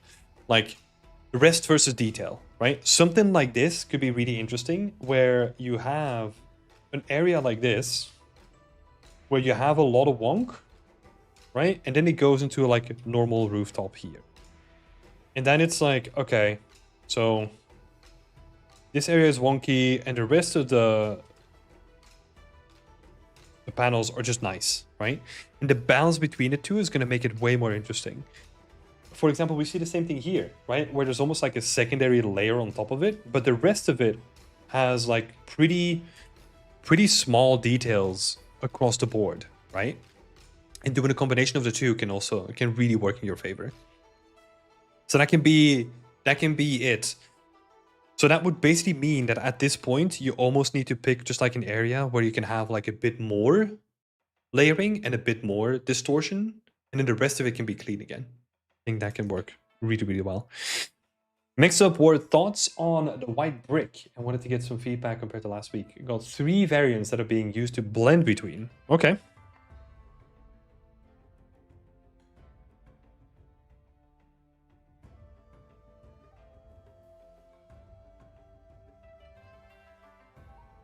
It is way more subtle, which is good. I'm not really seeing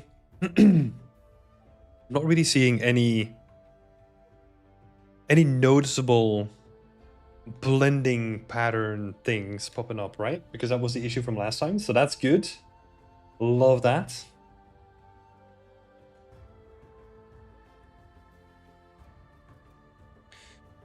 There's a couple of points.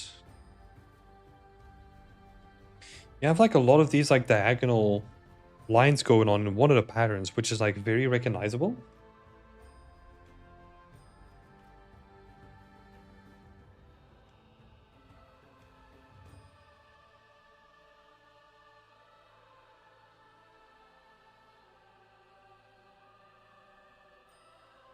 So that diagonal pattern could be tweaked a little bit, but the rest of it looks pretty nice. The only question that I have is that, sure, we're using 3 different materials, but I can only really... Let me see if I can point them out, right? So we have this more plastery bit, which is like material 3, let's say. And then we have... let me see if I can isolate like a chunk. I think there's like a chunk here, which is like pattern number 2. I think. Because it has like a different pattern to it. And then you have like this sort of pattern, which is like pattern number 1, I guess, right?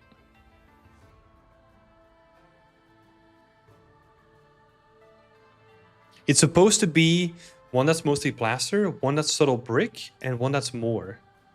Yeah, I think that's what I was thinking. I think the plaster and the brick are okay, right? Because I like the treatment that you've done with the plaster now.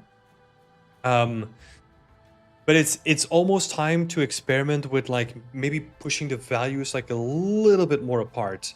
I think the easy thing to do right now is to make the more intense brick more intense, right? That's definitely a thing that I would do. And then I would experiment with how can you make the plaster and maybe the... but they're painted, right? That's the issue that I have. Yeah. Yeah, they are painted. So that kind of makes them like pretty uniform. I'm almost tempted to try to separate the plaster and the grout and treat that as like a single color and then push out the bricks just like a little bit more. So that you have a little bit more separation between the grout and the brick. A tiny bit. Like that would be more experimental. But I'm I'm looking for a way to separate those two specific materials a little bit more if we have the opportunity to do so. But yeah, I think the way that you set up your materials is good, right? Pushing the more intense brick to be more intense is good, and then experiment with, I don't know, some other things. Should be pretty easy to try it out. Yeah, and give it a quick try. If it doesn't work, just revert back to it. It's more, I mean, this could also be fixed with other means, right? So for example, if we have a little bit more of a transition with the bottom to the top, right? Whether it is like vertex paint or decals or whatever, that can help as well. And then just a little bit more transition from the bottom and then from the top as well. That can give us like enough variation to potentially do something with, right? And this again can be decals, right? So maybe that's all we need. That could be something that we can tweak along the line. Let's just focus on that now.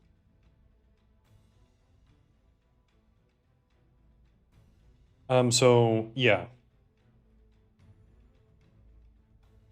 Like a more intense top layer, right? And then plus some decals. I think that could be good for something like this. Yeah. Awesome stuff, man. Making some really, really good progress. I really like these metal plates. I like the finish on them as well. The material's looking quite nice. I like it. And then, yeah, this is going to look so nice with like some extra decals and all that kind of stuff. It's just going to look good. I want to try some decals soon. Yeah. What do you think of the blend between the bare metal and the painted metal? Yeah, I think that looks good. I think that looks great. Like, I kind of feel that like the paint is being stripped off of it, right? Which is what you intend to be. Which is great. The only thing that I would then say is like I have some like little rust. Like a little bit of rust in like the most affected areas, right? Again, can be a decal as well. But just to put like the really finishing touches on it. Where you have like some of these areas where like if you imagine water coming into here, like coursing through this, like there's probably going to be like moisture stuck in here.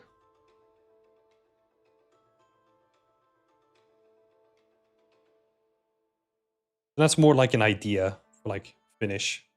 But I like the way that's looking now. I think you did a good job on that. Might be a decal or a Ford variant with some rust. Yeah.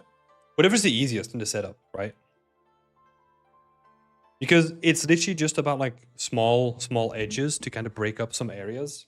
That's it. You could even be kind of lazy. And I saw like an area, where was it? You could even have like a very faint rust. And then also use it on your walls as well. Sure, it is rust, right? But if it's just like a generic brown color, maybe, you know, repurposing the same things could be good.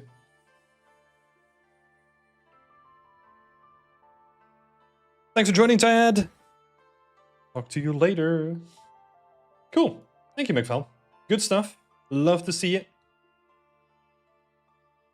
There was a question in chat as well. Oh, two questions actually. Question from Aniket and a question from Zoe Brown. Thank you so much. So let's... Aniket is asking, hey, Tommy, can you tell me how nanite is used now for textures? Instead of traditional vertex painting, what is being used now? So first of all, I don't really use nanite that much. Well, I've not used it in a professional environment ever, and I'm only getting into it now. The only thing that I know is that there is a new way of doing vertex painting in Unreal, which is now called texture painting. So it's basically, instead of storing it on a vertex color, I think it is storing it onto like a separate texture that is painted dynamically. Per instance, question mark? I don't actually know too much about it. But yeah, that's all I know. It's like using an RGB mask almost. Yeah. Yeah, it's just like instead of like storing the color data directly onto your vertices, right? Like your vertex color, it will probably just like put it into like a texture map and then just like map it onto it somehow. Again, I haven't looked into this too much myself, so I don't know how it does in translation, if it's UV based or if it's like world texture based or something like that. I have no clue. I do not know about that. Yeah, thanks for the question. Next question from Zoe Brown. Other than the project being smaller scoped, what type of environments do you favor from juniors in their portfolios? That's a good question. In general, I would like you mentioned already. I want to see quality over quantity, right? That's where it's at. Attention to detail. That's really important to me too, and that is a lot of it comes down to making cool art that then also does a good job of immersing me into the world that you're trying to sell, right? And that is usually a lot of that is like very logically driven. So that's why I usually think a lot about, let's say I'm building a medieval castle, right? Or like building a medieval town. Like, how do I get into the city? Like, where do I go first? How do I go there? Where do I park my cart? Where do I do this? Like all those questions that come up, like from a logical perspective, they're really, really crucial of building like a solid foundation that you can then build upon later down the line. But storytelling, I think storytelling is still something that is like really, really important. And there's a new one that I haven't talked about yet, but it was based on the portfolio feedback that we were reading last week, I think last week Friday on the stream from Romain Durand. And he brought up a lot of good points that I actually wasn't really, really thinking about. And I don't know where I land on this, even though I think that it's still, his feedback was like really valid, and it was more about the functionality of the level. So knowing how to make collisions, knowing how to like take care of the nav mesh and those things that not a lot of juniors think about, but are like almost integral to like my work on like an everyday basis. Lots, etc. Yeah, not specifically lots, because lots are so easy to do, right? Sure, if you're making like specific lots for a specific thing, you need to know how to make them. But that's, I mean, yeah, I mean, that was like the conversation that I had last week as well, right? Like lots to me, most effective cases are, it's just like pressing a button, you know? Manual lots are useful for grass clumps, trees, etc. Well, yeah, foliage lots can be painful, but like if you use SpeedTree, like their lotting system works really, really well. Again, it's been a while since I used SpeedTree because I used to be a foliage artist, like I don't know, in year 3 of my my career, right? But also we like the budget that we had for trees was like small. I think the most complex thing that I made was like 5k triangles. But yeah, it is good to know it, but I'm looking at it from like, what do you do the most? And like, if you have to do manual logs, so for example, in my career, my 10-year career, I have had to do manual logs on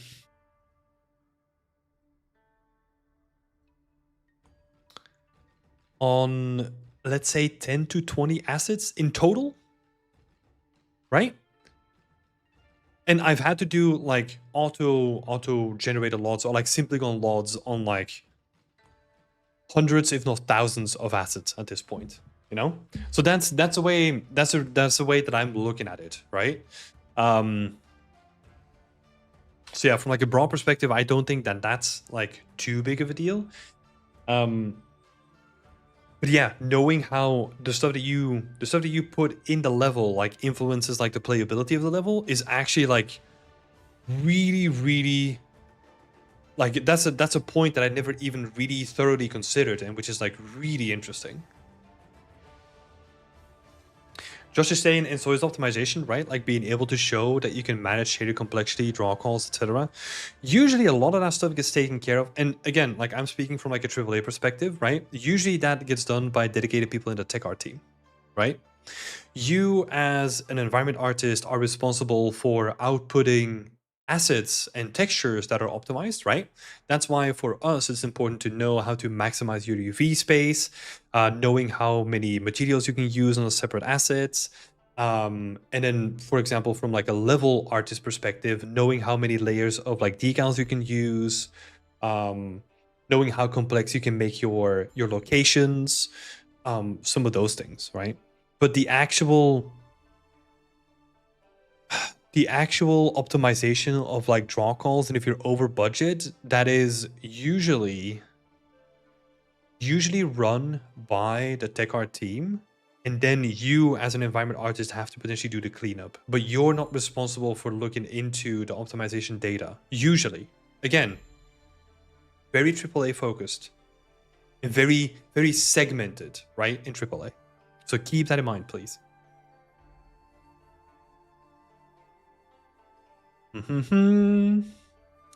Have a solid story behind it. Oh yeah, going back to the portfolio recommendations, right? Like having a solid story behind it, and I think knowing about like a little bit of level design. I've heard from a lot of level designers that I worked with that they really prefer working with me compared to some other people because of the simple fact that I had some design knowledge where some other people didn't have it, right?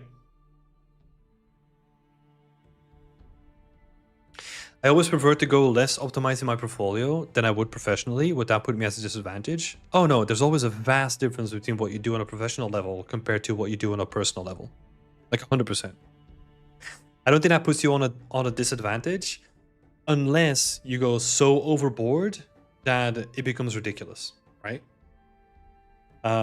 Where that like border lies is very dependent on who's looking at your portfolio, I would say. So yeah, it's hard to put like a number on that, and that's why we don't really have like, oh, you're making a weapon, this is the poly count for the weapon, because every pipeline, every studio, every game, like they have like their own sort of like restrictions and their own ways of rendering things, so that there's no golden rule of how many texture sets for this, or like how many poly counts for this, or there's no golden rule for it because it's so individualistic.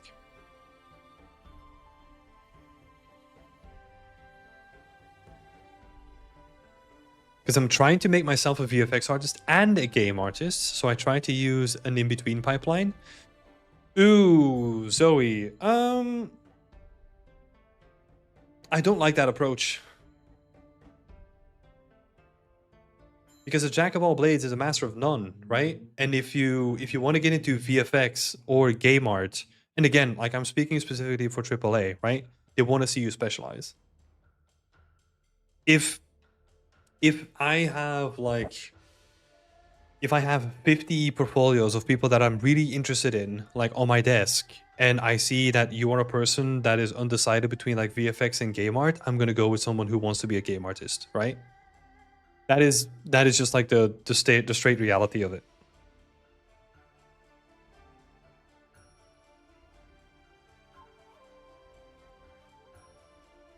Yeah. That's it. I want to get into games, I think, but only have professional experience in VFX. I guess I should just switch pipelines then. Yeah. I think what you could do is, well, this goes more into like portfolio and like specific stuff, right? But it's, if that is what you are right now, it might be worth keeping like one foot in the door in VFX. Hopefully get a job there, depending where you are and all that kind of stuff, right? And then make the switch to games once you are working in VFX. Right? Because yeah, otherwise it might get tricky. But yeah, there's a whole bunch of specific circumstances there, right? So that would be like my very generalistic advice. No worries. Thank you for asking the question. Let's move it on because let's see, we've got Julia, we've got Stephanie, Julia.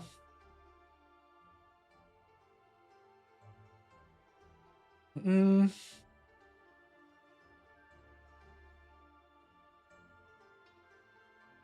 Julia, could you do me a favor and like remind me of your Discord name? I think I asked you this like again. Brain like a sieve. Oh my god.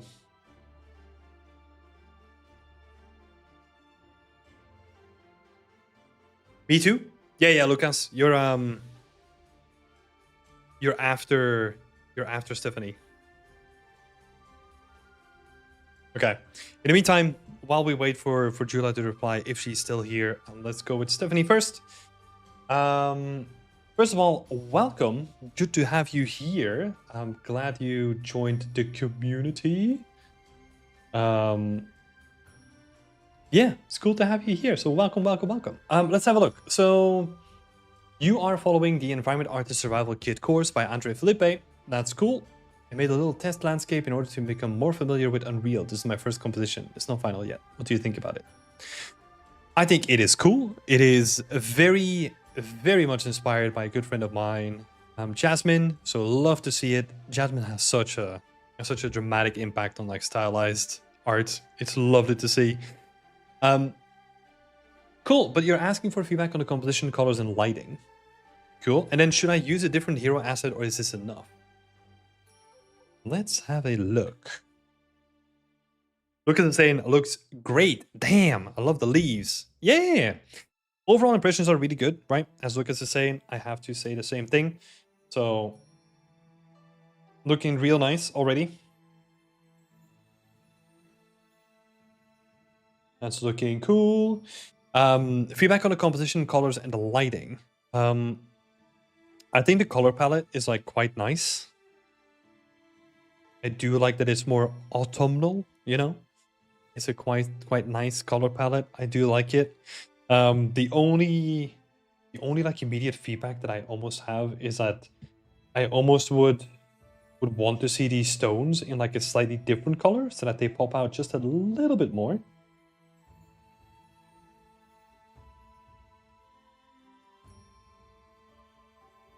It's almost like some like slightly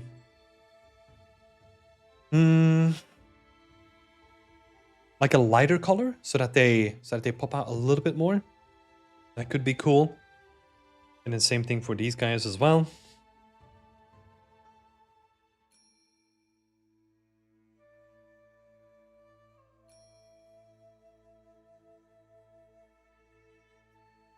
Depth is a bit missing.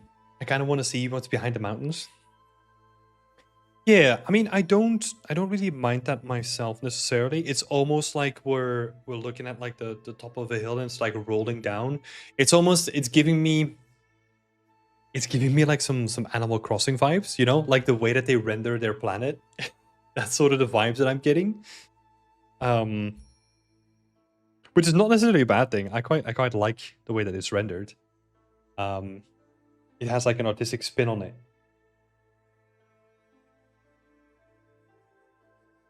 But that's very... I can see that too.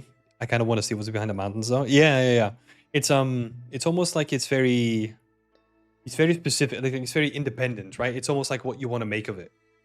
So I can't really say too much about like the depth because there's nothing that I could be like, oh my god, yeah, you definitely need to fix that. It looks nice by itself. However, there is a thing that I can definitely talk about, and you're asking, should I use a different hero asset or is this enough? And that is an interesting one because it's like it's a nice image, right? And it's obviously based on like a tutorial and all that kind of stuff, which you executed really nicely, and you kind of put your own spin on it by making it like more autumnal, right? But it's like where do you want us to watch, right? Like what is trying to pull the attention and where you're trying to pull your eyes to? Sort of like Lucas is saying in the chat, right? Like maybe a clear focal point. And that could potentially be a point where you're like, what if we try to infuse like a little bit of a story into it? And let's say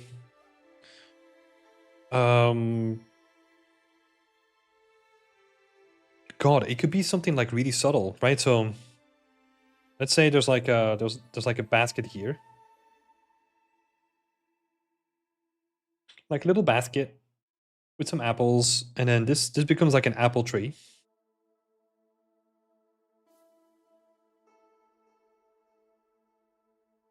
And then let's see what we can do really quickly here. I'm just gonna do some freeform sketching. So let's see. Doo-doo-doo. Let's go.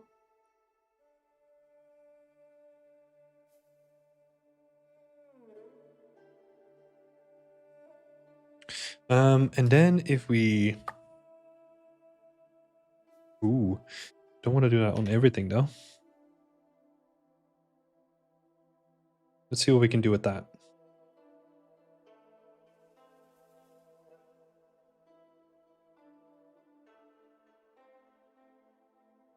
I mean, green would be like a little bit like on the nose, I feel.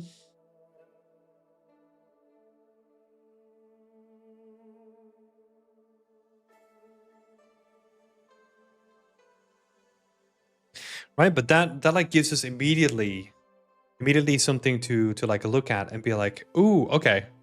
Like that's where you want us to look. Is it on the nose? Yes.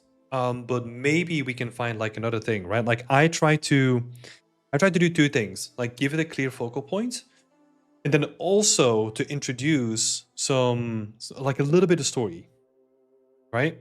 It's just like infusing it with like a basket and some apples, right? And then an apple basket down at the bottom. And then we can kind of make like a little nice story up ourselves, right? So that's what I would potentially focus on. Not that it's necessary, right? I think this could also just work without any of the stuff that I just said, and just make it like look really nice, and then think about like adding a story into it from the get-go for your next project, right? Basically taking all the lessons that you learned and then moving towards the next thing. So I would say this is more optional, because I think it is a really satisfying image to look at already. And sometimes it makes more sense to build a story from the get-go rather than like trying to force it in, right?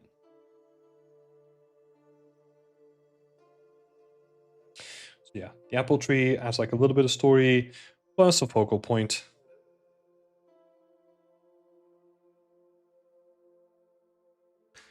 But that could be something to take into account for the next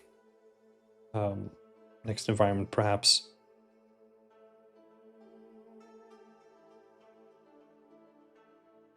Because honestly, I think Jasmine is a great example of this, right? Obviously, you've looked at her work, but you can clearly see that she started with doing something like this as well, to kind of do a more approachable version of a more ambitious project that she was doing afterwards, right? For people that don't know what I'm talking about, let me give you some context here. So if we go to Jasmine's work, I'm going to switch over to the main screen. What I'm specifically talking about is that this is very reminiscent of what we're looking at, right? But this is almost like, okay, these are the components that I'm gonna be using in my next project, right? So it's like you can clearly tell that like all the components are still here, but this is definitely way more story focused. And just like, yeah. But sometimes without doing this as a separate project, you can't make this as the next project, you know? So I'm curious to see how you're going to take your lessons learned and then take that into what you're going to be building next, right? Cool.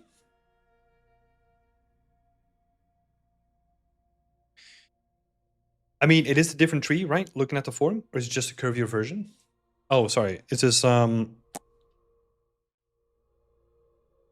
yeah, it is slightly different, right? So we have like a bit more curvy, but like it doesn't do enough to stand out by itself, right?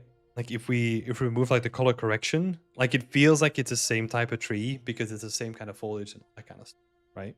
So, and it's almost one of those things where like if you wanted to make this stand out, you could keep the same color palette. And then let's say this could also be another option. And this is why I love art so much, right? Is that everyone kind of brings their own kind of thinking to the table. And there's not like one version that is correct, right?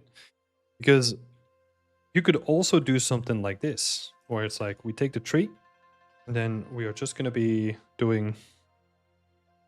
Oh wait, what am I doing?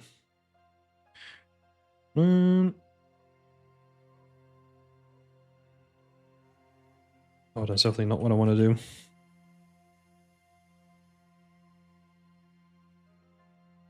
Can I please just copy this?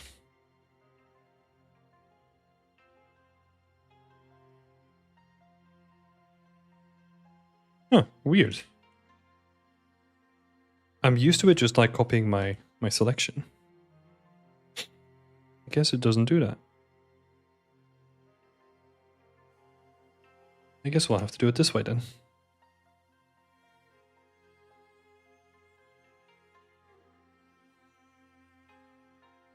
Because that can also be a solution, right? Just being like, okay, we're just going to increase the size and then maybe move some of the other trees away. And that can also be a very, very interesting solution as well. Just making it like more of a hero tree that then has like smaller trees like next to it. That can also work. Of course, maybe changing the camera a little bit to like compensate for it too, right? But then you kind of turn it into a hero tree by just the scale and the size of it. But yeah, there's a lot of options there. Like I said, I think the most important thing here is just to take what you've learned, and then apply that into a more story-driven setting, right? Sort of like Jasmine. Cool, looks better already. Yeah, like that's the thing, right? Like we have a lot of levers that we can pull, because the first one was color contrast, right? Like a very immediate showcase of color contrast because I changed the color of the tree and it popped out way more. Second was proportions, right? Just scale. Scale like sets it apart from its surroundings as well.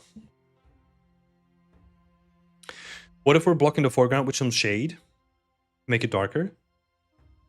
Yeah, sure, but that's not gonna. So if we're keeping everything else the same, that would not necessarily put the focus more on the tree, right?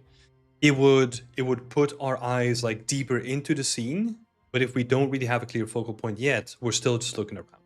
If that makes sense. Right. Cool. But yeah, thank you, Stephanie.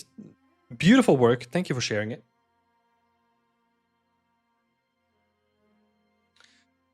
Let's see. Who do we have next then? Next was Lucas. Lucas.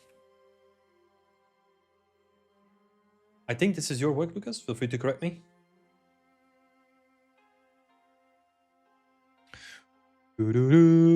Yes. Awesome. Cool stuff. You've got these characters from Big, Medium, Small. I like them. They're cool little guys. I'm using them for my medieval scene as well, so they're cool. But let's see. Your questions for today's Whip Wednesday. I'm specifically looking for tips on how to make the scene more engaging compositionally or compositionally dynamic, and how to handle the mid-ground effectively. Balancing the runes, foliage, and the depth. Okay. You had a lot of screenshots in there. So I think we're gonna start there. I would say, first off, if we wanna focus on a good composition,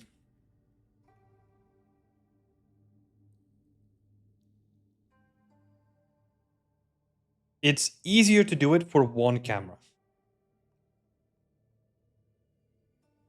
One camera to focus on is going to make it like 1,000 times easier, because I chose 4 images, but you shared 2, 4, 6, 8 images, right? So I would start there, and then pick the ones that you like the most. I personally really like where this one is going. I think this probably was my favorite out of the whole sequence that we've seen, because it kind of the low camera angle, it kind of adds like a real weight to like the ruins, right? It kind of feels like, yeah, it's like looming over you, where like the rest of them, it kind of feels like we're floating and we're not like a real person, right? That's why I like this being more grounded in a way. And then we can have a look at what we want to do, right? Because right now it is pretty flat, right? You've started using like the rule of thirds, right? Because we have the character and then like the door here, which is cool. But I would probably start out with trying to make the scene, the depth of a scene, like a little bit more interesting. And that probably begins with like potentially moving up some of these mountains. Because it's just like a bunch of like flat lands, right? So if this was like a game environment, we usually squish the environments to make them more interesting. So like moving the mountains up and having them closer to you and like more epic could already work. So let me see, how do we do that?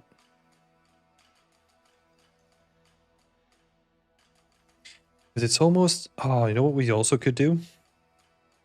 Okay, we're gonna move the mountain up a little bit. Of course, this is gonna work way better in your case because you're gonna have actual depth to work with, right? What we could also do is maybe, what is gonna be here? Because if this is a path, ooh, okay, got some ideas.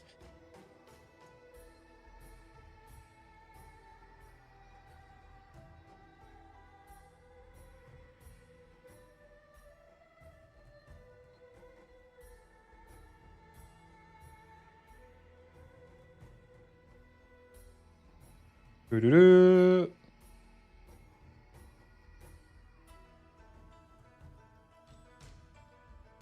Because it's also trying to make sense of its surroundings a little bit, right? So what if we have like a bridge here? Underneath the bridge, we kind of have like this kind of water coming down into like this ditch here, which kind of makes sense that we have like this little steep bit of terrain going on, right? It's basically water coming from from like the mountains down here. And then maybe because this like slightly leans, you could then play around with like some broken roads or like, I don't know, partially destroyed roads here and lead here. And then we're going to see what we can do with the rest of it, right? Because we have like this path leading here. What is that? Oh, that's like an additional section of a ruin. I don't really care about that ruin now, you know? Like it kind of feels like shoot in anyway. So let's make it more interesting. And then afterwards we can see where we can add more interest, right? Okay, cool. So we have like a foreground element here. Then let's see. Then I'm almost thinking about this could almost be some sort of like cliff's edge or something.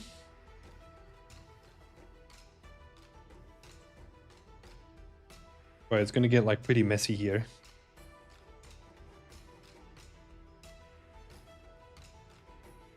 With like roots leading down to the side, right? And then we have like this little tree here, like some gnarly roots, and it's like a dead tree.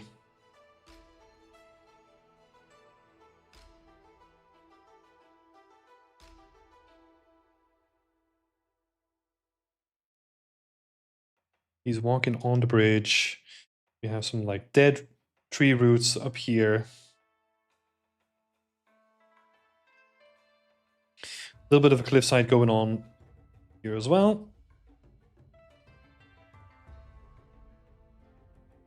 Just block this out a little bit. Same thing here.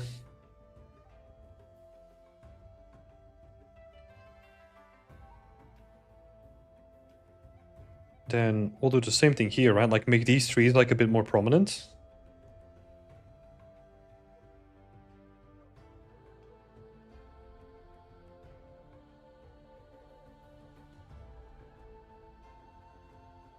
Then we can almost start using like additional elements here. So little fences.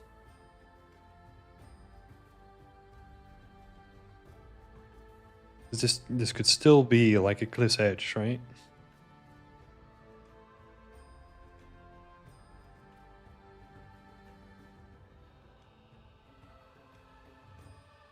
We've got like little fences on the opposite side as well.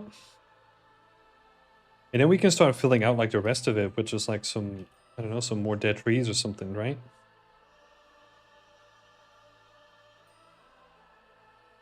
Now we can still make it feel like very sparse, but we're adding in some like foreground elements in terms of like a tree and a foreground here. There's like a really cool cliff's edge. There's like water. Maybe this is like a dead end stream, you know, like it's fully dried out or something. But there's still a bridge left.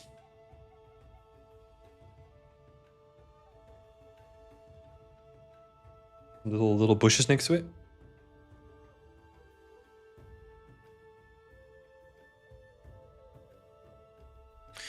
From this angle, the ruin is not needed. Yeah, it's more thinking about like the ruin here. It's not really adding anything, right? So it's more focusing on like, okay, what are the core things that we need to get this working, right?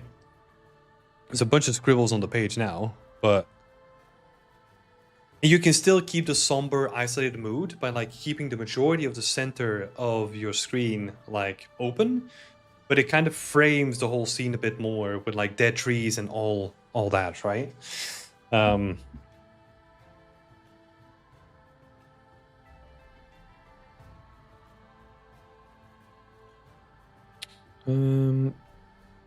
Yeah, cool.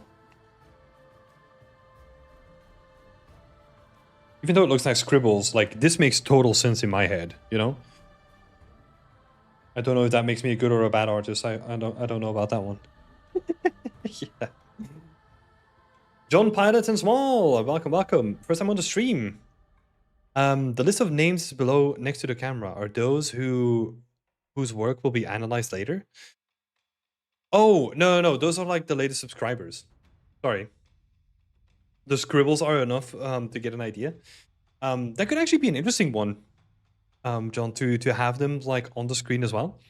They are, I've cut them out, but I have them like on top of the screen here. So you'll see it as I like tab over. We still have like 6 people to go through today.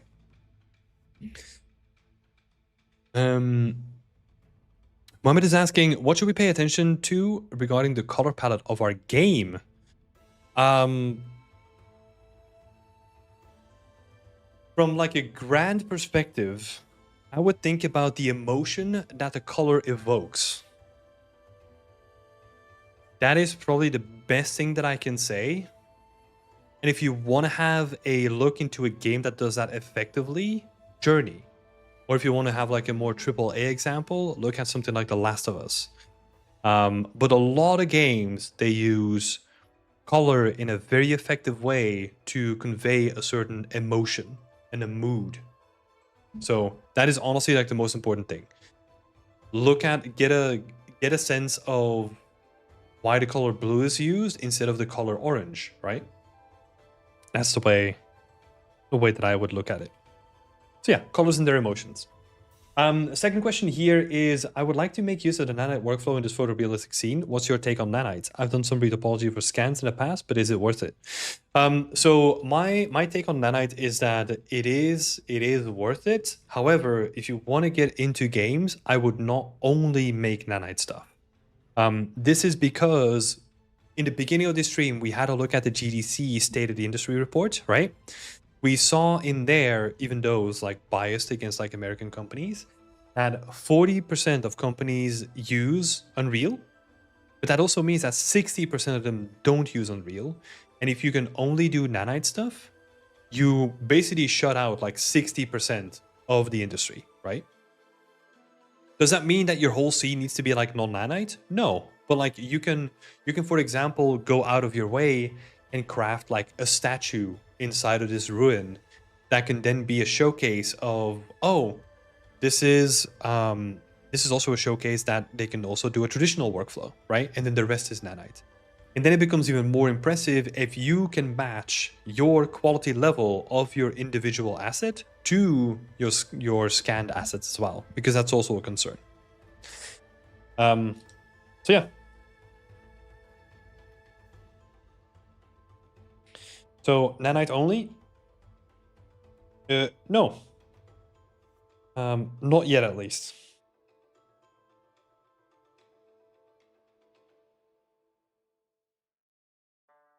Make sense? I should show off both workflows. Yeah, it's just from like a market, fit, right? Like a labor market fit. I think it doesn't make sense to like fully dedicate yourself to only nanite stuff at this point, because there's a lot of studios that aren't using it. And then the third question is, the ruins were slightly renovated a couple of years ago and now have a small roof along the walls, which is mostly cut off in ZBrush. How would you fill them? First thought was just placing other scans of beams on top of the walls to hide the holes. But that wouldn't look good, right? Like just covering it up with beams, because the interesting thing about a ruin is that you have like a really dynamic silhouette. And that means that if we look at, for example, I mean, it's not that dynamic on this one, but we can kind of see that it like goes up and down, and it's interesting, right? In this case, if we add a beam to it, then it's literally just gonna make it like the most boring silhouette that there can be, right? So I would avoid that. What I would do, honestly, is find a section of a ruin, for example, I don't know, like this kind of stuff, right? And then think about a way that you can cut it up so that you can then use that as a new asset that you can then use on top of your church or like your ruin.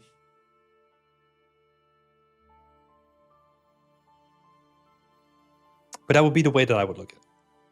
So try to find a way so that you can use existing geometry or like existing scan data to then build yourself little assets that you can then stack on top of each other.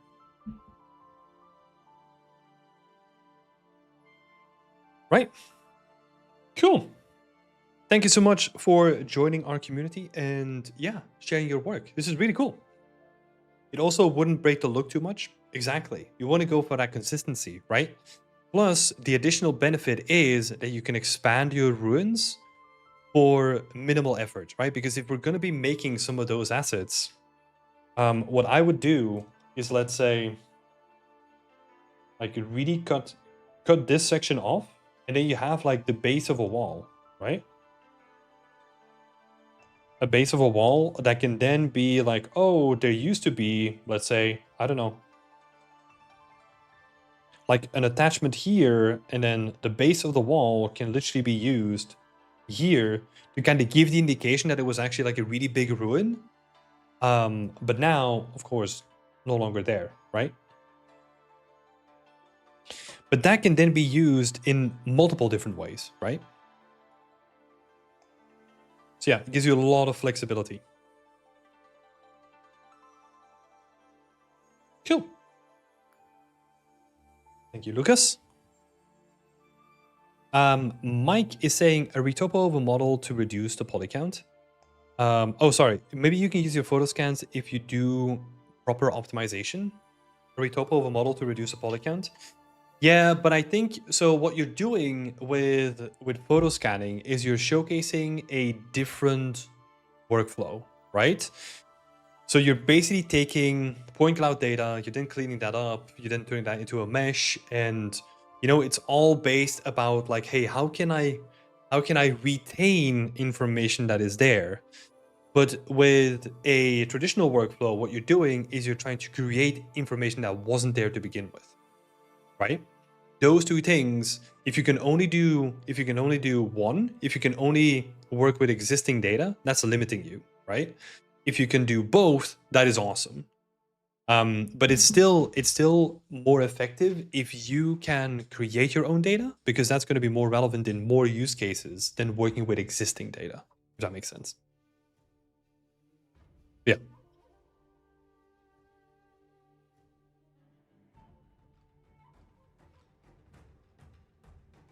You've done it with smaller objects like stones, but that's not really worth it. No. So the way that I would approach it is, if you want to showcase that you can do something to like a high quality level, I would pick the most important asset in your scene. That's why I said if there's like a statue inside of this ruin, that's what I would do. Because like you said, no one's going to care about like some pebbles on the floor, right? Because those are not important to to the scene itself. But also they don't show like any complexity, right? Like, I mean, yeah. Cool. I look more at The Last of Us for tips. Yeah, or like any game, right? Like you can see this everywhere. You can see Mohammed, like you can see this in movies, you can see this in games, you can see it everywhere. Let's see, what are some other questions? I think I missed a couple. Oh no, that's a question from John. We had that one, that's good. I was thinking about Retopo, but that would just take too long. It wouldn't really benefit me. Yeah, I mean, with an asset like that, it's not even worth retopoing necessarily, you know? Because it is never going to be animated. So honestly, even in production environments, I can see this just being like decimated, like a rune like that. If you want to have a lower poly count, I'm just going to decimate it down. And even what I tend to do is, if you want to have additional control over like how you decimate things, I actually showed this on the stream from like 2 weeks ago, I think. You can set up a vertex group to control like how dense your decimation needs to be based on like the weight that you give it. So for example, if in my case I was decimating a broken wooden plank, but then on a broken wooden plank, what you do is you give more geometry to the broken side of the plank compared to the unbroken side of the plank, right? And that's a way to control it, but I'm still decimating it anyway. Cool. Next up, I think we had Julia didn't reply yet. Dang it. So we're not sure there. But we do have the last person, I think. Oh no, Lucas, you were the last person that raised their hand. Cool. Right, so we are gonna go with some random volunteers then. If you see yourself, if you have not been looked at today, feel free to raise your hand and then we'll do you first. We'll have a look at your work first and then we can go from there. If not, I'm just gonna do free roaming and we'll start with Sia.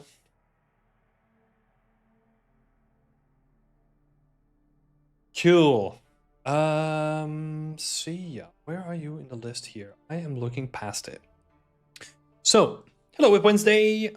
Worked on trying to get something in, and here we are. Still working on sculpts and textures, but I feel uninspired in terms of my diorama. What can I do? Especially starting off a concept, I feel like that's all I can see. Maybe it's more of a priority to get the meshes in and separated to play around, but I'm open to ideas to get a better composition. Cool, okay, I added this old painting in here. What is the relevance of this old painting over here? It is to talk about like a triangular composition. You can barely read it because it has a lot of bright colors here. Let me fix that real quick.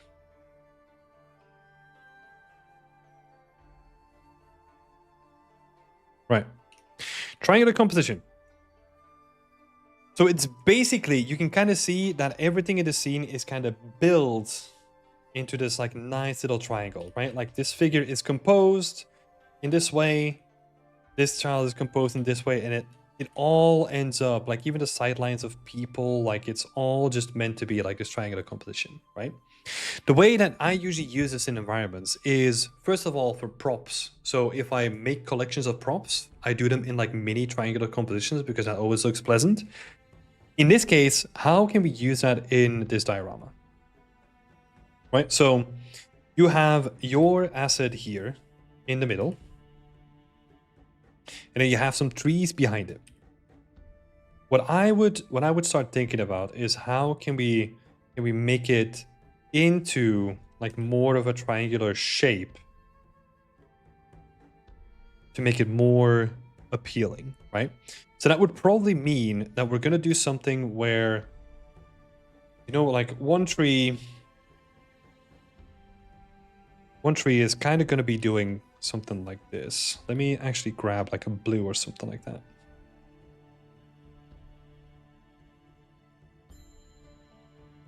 So that means that like one tree is going to be doing sort of like this. We'll have the trunk like going behind. That's our big tree. And then what we can do with the rest of the trees, they're sort of just going to try to fill this little area here. Then we can go down to bushes, something like that, right?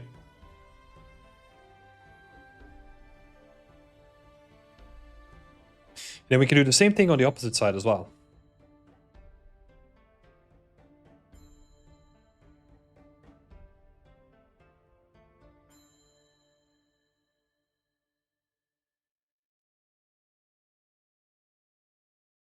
Cool. And then maybe even... Oh, it's too messy now.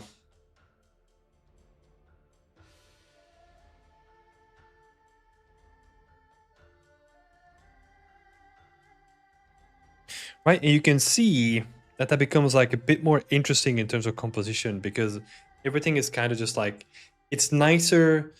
It doesn't crop like the edges of the screen. It becomes like it's the whole scene becomes like nicely encapsulated with some of the trees that we put behind it, right?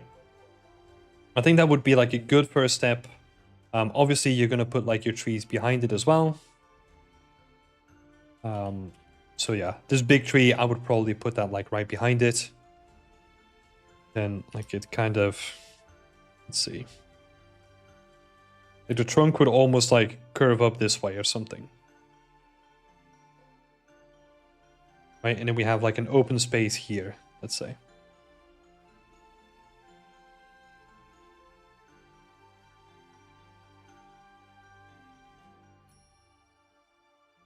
Because I'm trying to also avoid using like really similar volumes, and that we get like interesting shapes going on, right? Because having all the trees in like the same, it kind of becomes like a big volume, like a big mass that we're looking at, and that's something that I want to avoid. So I'm trying to make things more dynamic and interesting too,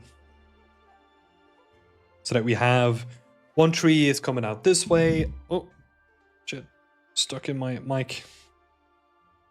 One tree is coming out this way. The other tree is kind of coming out this way. And like the roots are kind of splaying out a little bit more.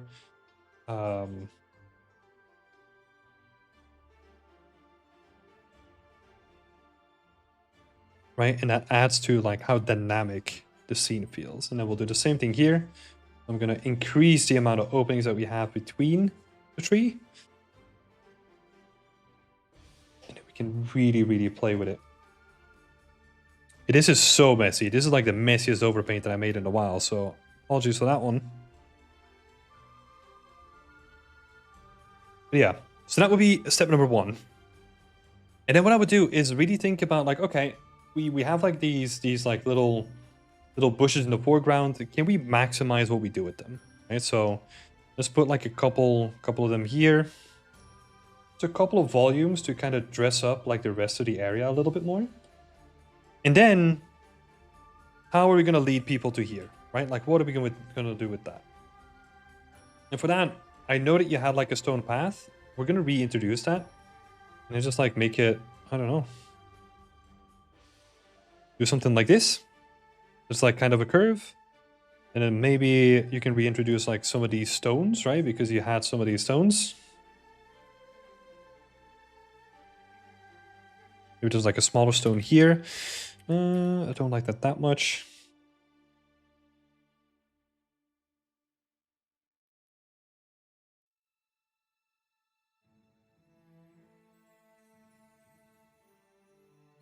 Yeah. Something like that, you know?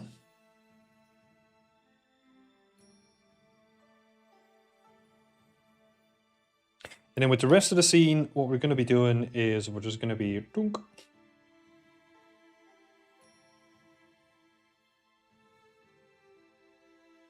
We're just going to fill it out like that.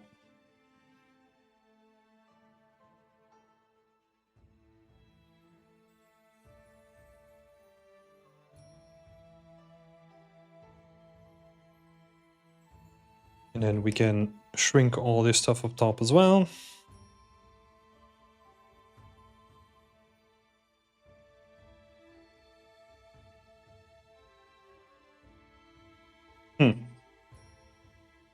Well, this is the price that I have to pay for not working on like separate layers, I guess. Bye.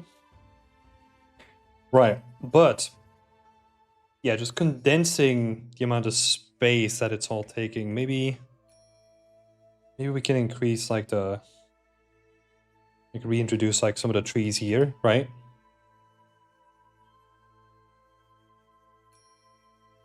But that's something that you can have a look at.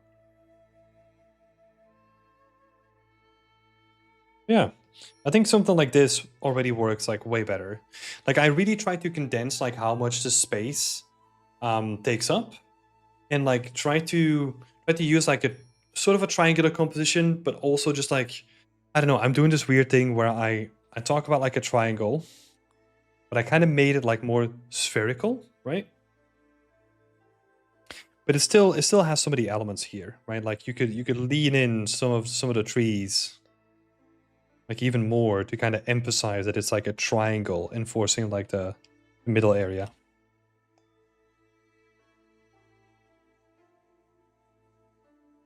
But yeah. I hope this mess of an overpaint is helpful. Enjoy deciphering all of this. Right, thank you, Sia. I hope that was helpful. Next up, we have a Swatch Fox. Let's have a look. So Swatch Fox is building like a European. Tim, where do I see the notes you gave me? I will post them after the stream. After the stream, I will post everyone's work.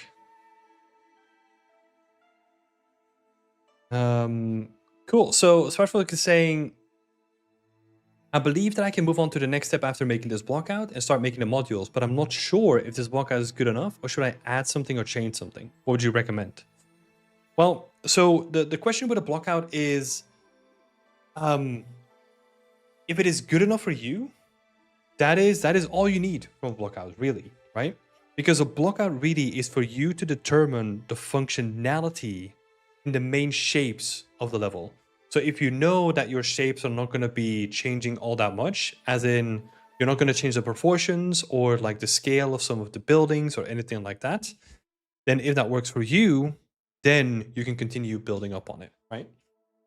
Because also an important thing with a blockout is it's there to serve you, right? So if it helps you know exactly what you want to build, that's when you can move on to putting things in the works. However, if you're still unsure about, like, let's say, I don't know what the floor is going to be, take some extra time, build that out, you know? I'm not too sure about, because one thing that I do question here is which style it is going to be, because I have no clue, right? I don't really have any idea. But the reason why I ask is because like these proportions, they definitely feel more stylized and realistic to me. So that is something to keep in mind here.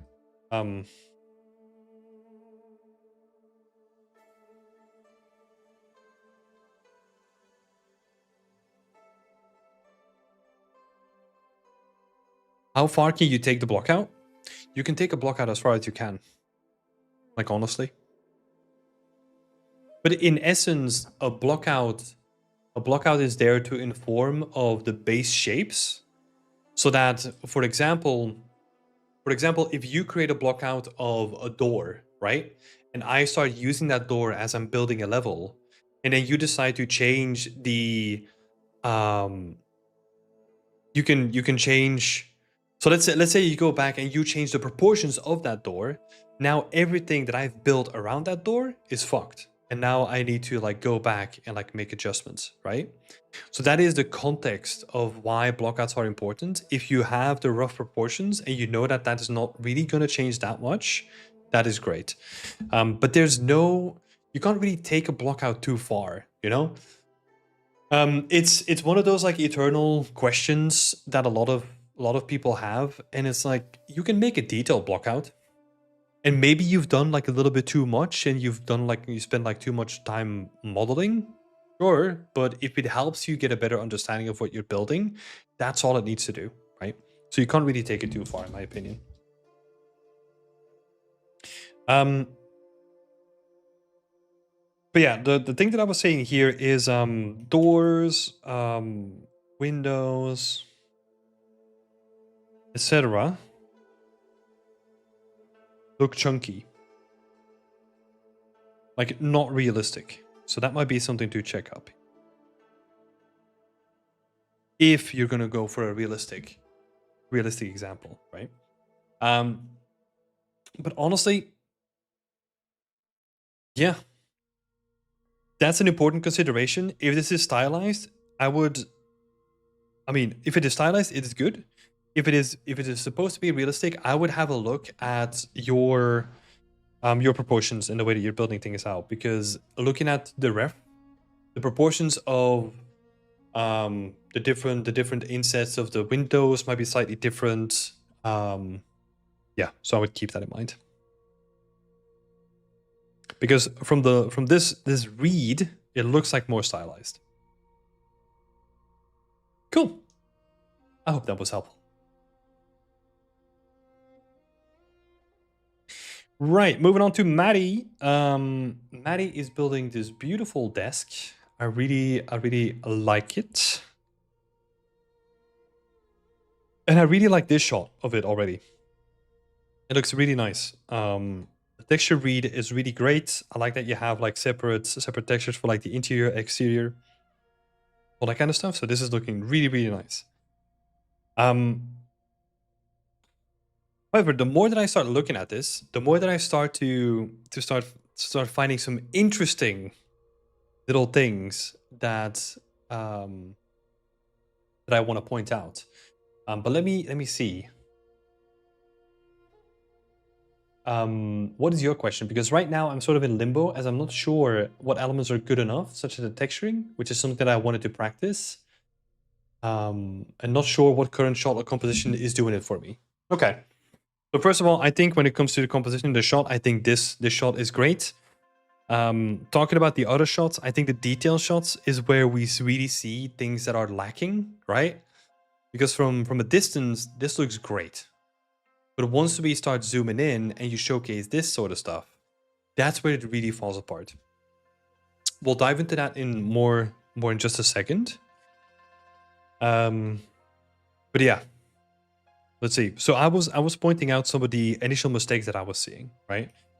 One of the first things that I saw was like sharp edges. And then I started looking into like, there's a bunch of sharp edges here. There's a bunch of sharp edges here. So I immediately was like, this is not a baked asset. Or something went wrong when you were doing the bake. Like that's sort of where I got to. But then I saw some of this stuff, and this sculpted detail looks like really nice and detailed. So, I don't know, I got kind of confused because I wasn't expecting to see like these sharp edges on your asset. So that might be where you need to like go back to your bake, make sure that they don't read as sharp. Or, I don't know, maybe you need to increase the bevel size on your high poly so that you have more area to bake down, or do some tweaks on your low poly to make that work. The other thing here was especially this screenshot looks really nice, right? You've got some really nice textile density. It looks nice and crisp. It reads nice. That's all good. But then we get to the detail shots, and especially if you compare the wood, right? The wood on the table doesn't look anywhere as detailed as the wood here. And I think first thing to look into is just your textile density. Because I feel like we're not even getting the same resolution of wood on the side than we have on the top. That's my first gut instinct. So that might be good to check out, that the textile density is consistent between all the assets in the scene. That's where I would start. Then the second thing that I noted down here is that the detail shots require more details. Like honestly, whenever... And this is a classical mistake, right? Like we build our environments and we focus on the big picture, and then we forget to do all the details, but then we still really want to showcase all those details at a certain point. That is where it usually falls down. That's why I said this screenshot works great. I think this looks great from a distance. Even from like a medium distance, right? Like it holds up. Sure, there's sharp edges and all that kind of stuff, but it does look quite nice. But it's once we get to the detail shots that it kind of starts falling apart. A couple of things that I noticed is that if you look at it from this angle, you can barely see that there's glasses on the piece of paper. I think they might also be the wrong scale, or the paper is the wrong scale. That can also happen. But yeah, I can't even see the glasses, so they become invisible. As I said before, the texture resolution on your table is pretty low as well, so that would be something to take care of. And then all the assets that we can see here, they're okay-ish, but I would want to have more detail and more weight to them. Like the paper is like, there's like a bunch of stuff spilled on the paper. There's like lots of ink dripping and all that kind of stuff, which is like really, really cool details. I like that you put them in there. But then we have like this super straight piece of paper.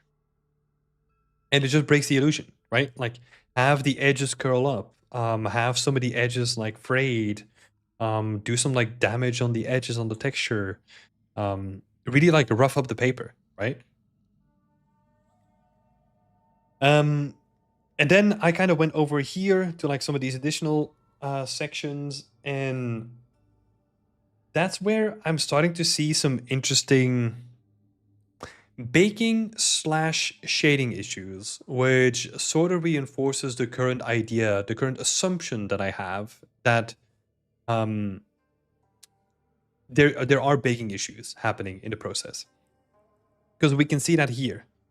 You can really see that there's a lot of pinching going on, and that the normals are even wrong on this flat surface, right? It looks like a rounded surface, but it's actually a flat surface. And the same thing is happening here as well, where you see you have like this interesting highlight on the middle of a flat piece of wood, right?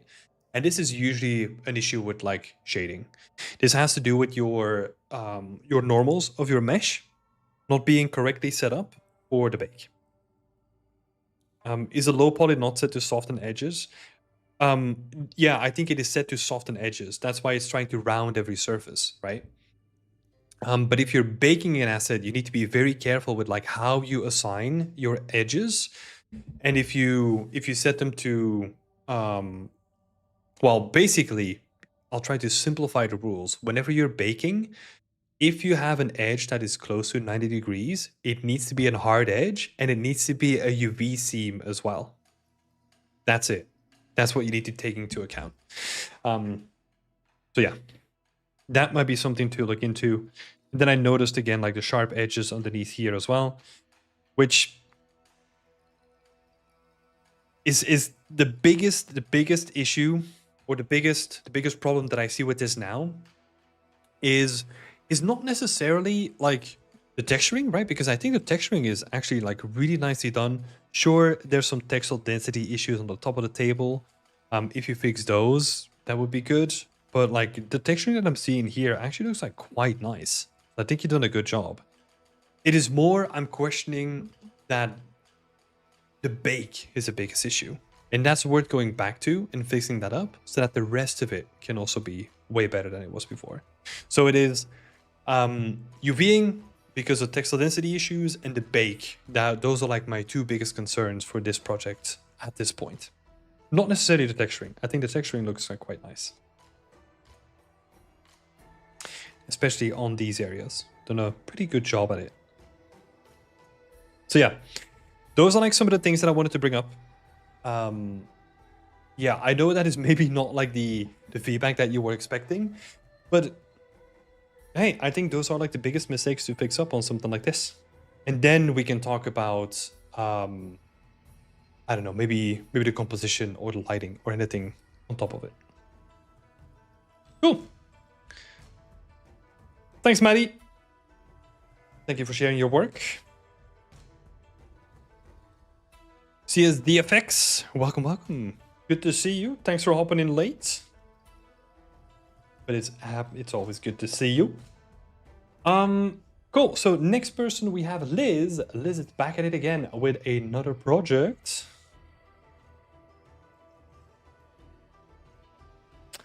Let's see. Oh, hello, Liz. Good to see you here. You can, Liz, just do yourself a favor next time. Raise your hand, you know? You don't have to be waiting until like the end of the stream to get your work seen. Let's see. Hello, Tim, and Beyond Extended Community. I'm working from this concept art and would like some advice. Oh, you were driving. Okay. Yeah, please don't raise your hands while you're driving, Liz. So I'm wondering how I can make this similar to the concept art when it comes to lighting. I would like some feedback on the proportion of the big assets, the bar, the tables, the chairs, and all that kind of stuff. Okay, cool. So talking about don't whip and drive, exactly. Right. Let's have a look-see then. So first of all, for the lighting, it is good that you're already considering it, right? And I think honestly that the majority of your lighting is in a good position. However, what I would honestly at this point not get concerned with it for one major point. So lighting question mark. The main reason is I feel like you've done a good job at blocking it out, right? So we are at a good stage at this point. What I would do is wait until you have your base colors of your materials in, or at least representable of what they're going to be in the final level. The reason for that being is a lot of the lighting is going to feed off the base color of your textures and it's going to look completely different. So let's say at this point, we want to really nail the lighting. And let's say you get it 100% perfect. As soon as we start doing updates to our materials and our textures, we have to do that again because there's going to be changes incoming. So I would wait until you got your base colors implemented to do like a more final pass. Also, a lot of this scene is kind of coming from your stained glass, right? So that might be something to investigate already.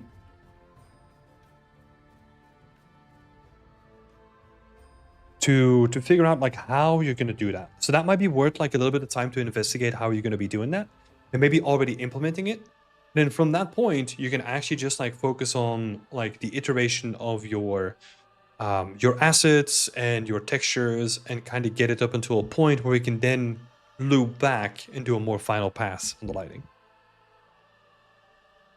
Second question. I have some drink left.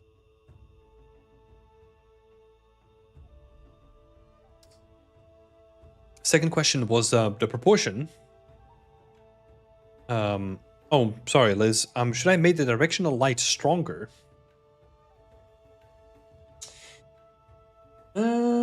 Maybe.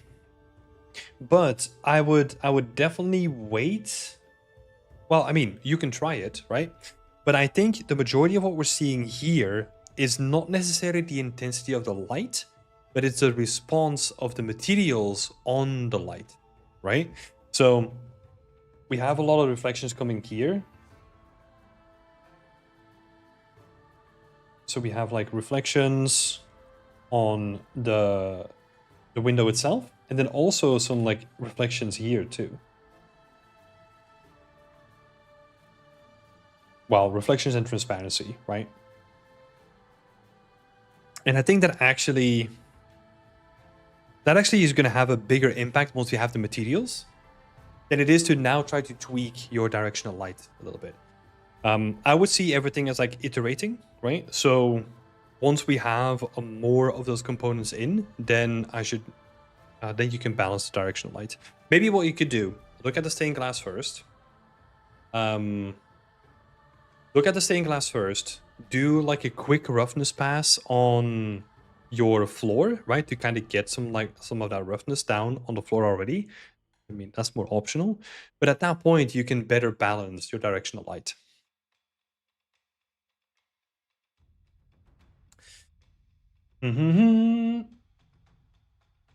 Let's see. And then the proportions of the big assets. So the bar, the tables, the chairs, the bookshelf to the right. Let's have a look.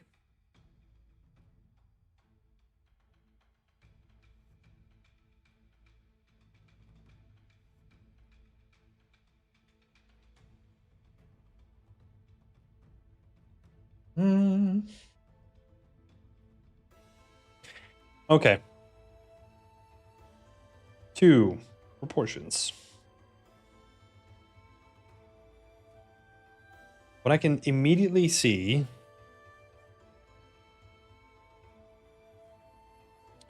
Let's see. How tall are the bar stools? So the bar stools roughly correspond to the table. So the bar stools are actually in like a good position. So that means that we need to raise the counter just a little bit more.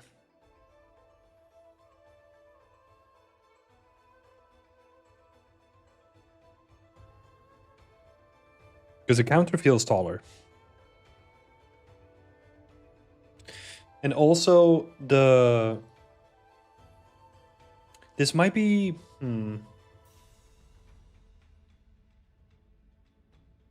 see, so we're going to be raising that. That's going to be there. I also have the feeling that this rack is longer, right? So like this shelf that we have up here.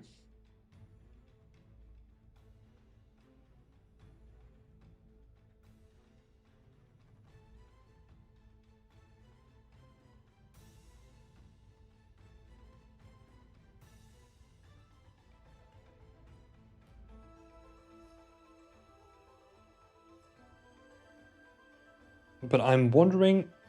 Now I'm wondering how to fix it, right?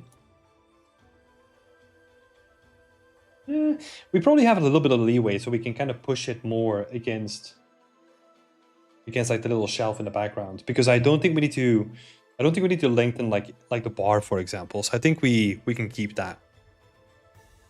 I'm sorry, I'm just doing like all the paintings underneath the chat. But yeah, let's see. I don't think there's anything else that directly speaks out to me at this point.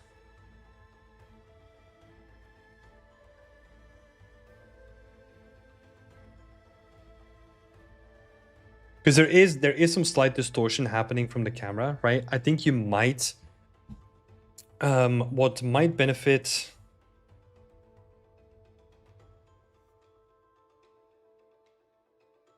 What might benefit your scene is playing around with like a lower FOV. Because it does feel that your scene has more distortion in the perspective going on than there is in the base scene, right? It feels like we're looking way more into the distance than the original scene is. So for example, if you were to evaluate the height between the two windows. Right now, I think it's 15. 15? God, it's been so long since I've dragged like an FOV slider. What's the base? God, I can't even remember. Anyway, we were changing it. I think normal is like 30, right? God, it's so long since I looked at that slider. Because here's the thing, right? Like what I do is I tend to do a lot of things on feeling, right? Or like comparisons like this, right? And I'll just tweak to whatever feels right, and then I'll fine tune later on if needed to. Obviously, that sounds so dumb because everyone's trying to do that, I guess. But now that I said that out loud, but you can see, for example, that the window here, because you have some distortion going on in like the depth of the scene, right? So that's not going to help our case here. But the window is like way taller in the original concept. So yeah, that's one big thing, because your window does feel smaller in your scene. And because it is like the main component of the scene, I would definitely have a look at your FOV and see if you can shrink it a bit. Shrink it a bit, make it a little bit more flat. Cool. But those are like the main things that I would say. Those are definitely the main things. It's a cool little scene though. A cool little scene, and I think Eden is going to help you a lot with it as well, because she has made the scene before. So, you know, feed off the hive mind of BE, and yeah. You already have a list of people to review today? Yep, we do. I prepared the list like an hour before we go to stream. So You already have it all set and done. Thank you. Yes, her work is helping a lot. Yay! There she is, Eden. Is that a bee pun? I don't even know if I made a pun. I'm so unaware of puns that I don't even know. I love this scene and I'm here to help. Let's go. The hive mind of bee. Oh, yeah. We're all just little worker bees on our artistic journey, you know? Talking about Eden. I think I might have just missed the Whip Wednesday tag last week and then haven't updated this week. No! Sorry, wait, Cameron. Yeah, is that you, Cameron? No. Just shouting random names. Yes. Yeah, Cameron, you're still on. So you're the last person. Oh my god, that sounded so deranged. Cameron! You are still on the list, so you're still next. Cool. Okay, Eden. Let's talk about your first. I was wondering how many assets should be in a diorama before the scene becomes overwhelming to the eye. I plan to add coral and some storytelling, such as pots, to make sure the scene isn't bare and to add a storytelling element. I don't mind if you have any comment on how the big diorama is, if it should just be an entire scene. Nah, it's a diorama is completely fine. I mean, look at the work of Jasmine, right? That's all you need to do. Like, we've looked at her work before, but Jasmine has just a beautiful high quality oriented portfolio that the majority of it is just gonna be dioramas.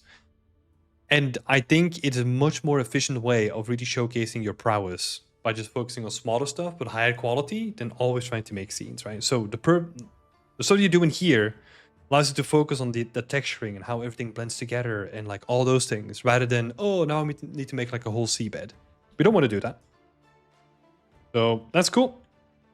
The scope of your scene is good. You were asking also, like, how do I know, like, when's enough, right? Blockouts, right? That's the main reason why we do them. So you're talking about coral, you're talking about pots, you're talking about all that kind of stuff.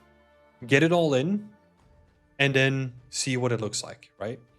Because we need to get out of our own head and just get into like, look, we need to put this on paper because that's the only thing that is going to be fruitful as a conversation, right?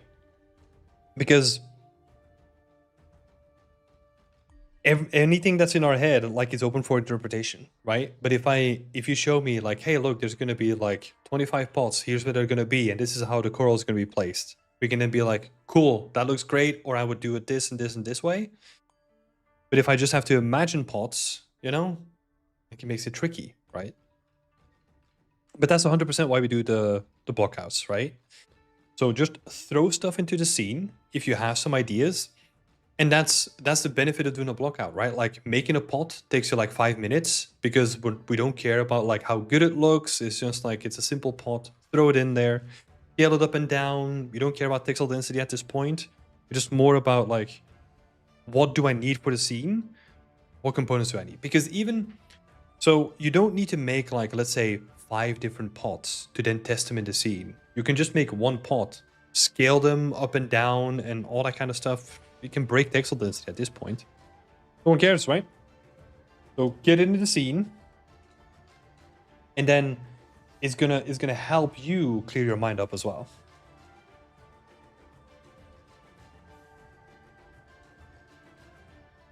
Because how much is too much is really difficult to decide when it's just in your head.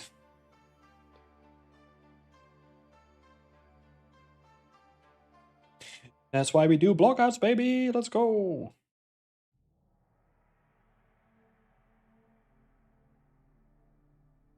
Cool. Another question is, I'm not sure on the podium in the middle of the temple. I was thinking about an animal statue not related to the sea to have a story of a sunken temple, but I'm not sure how to sell it. Okay. I want the narrative of the temple for a long time ago being sunken by Mother Nature. Cool. Okay, so question number 2 is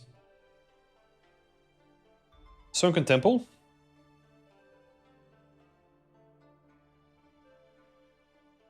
And how can we make it feel like it's been long underwater?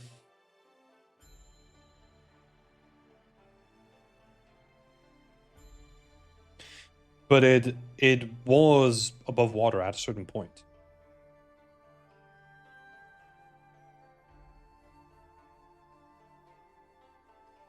Here we go. Yeah, Lucas is on it. Algae, 100%.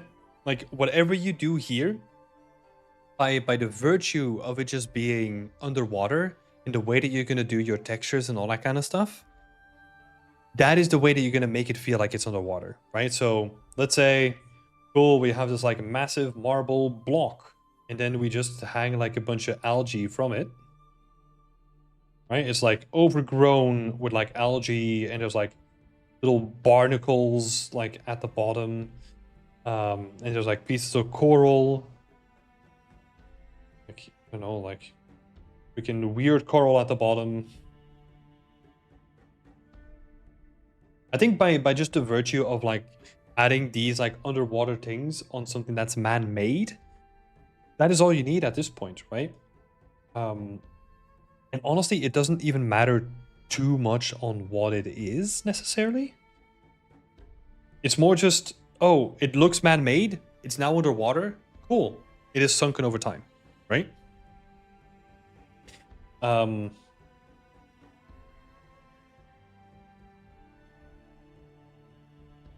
So algae, barnacles, anything that you can think of that makes it feel like it's underwater,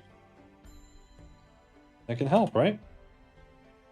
Then you have that like, yeah, algae, mossy, kind of like slimy stuff that grows on top of everything. And then if you start spreading that around in like a lot of locations, it doesn't need to be covering the whole thing, right? But you can kind of use it as little splotches of underwater grimy stuff.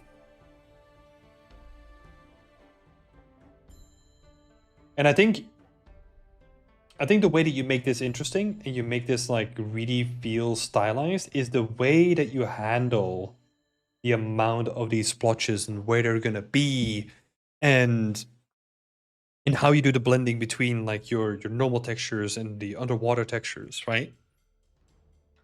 I was thinking an owl statue, like some kind of air temple that has been sunken. I guess basically do that. I guess I will make some barnacle blockouts too. Yep. Barnacle, algae, basically at this point, like just have a look at like the Titanic, you know, or any sunken galleon that's out there. Like have a look at that and see how that looks like, because that is probably what you're gonna be doing for this too, just in a more like readable and stylized fashion, right? Because what happens with the Titanic, for example, is that there's a lot of there's just a lot of layering going on, and it becomes like very noisy to look at. And what we want is like a clean, readable image, right? That's why you see me like make specific spots for certain things so that it becomes like readable and the silhouettes are still recognizable, right? Because that's the most important thing. Cool. But yeah, when it comes to what you want to do with like an owl statue, or I don't know, like a fucking goose statue, right? Like at that point, it becomes like whatever you want to do to it. Honestly, because the way that you're going to do the texturing is just going to be showcasing that it was sunken over time. You can almost make it like, hey, look, this is like freaking the Quack Magi Temple of Gooses, you know? Like, I don't know. You can make it whatever you want. Have some fun with it.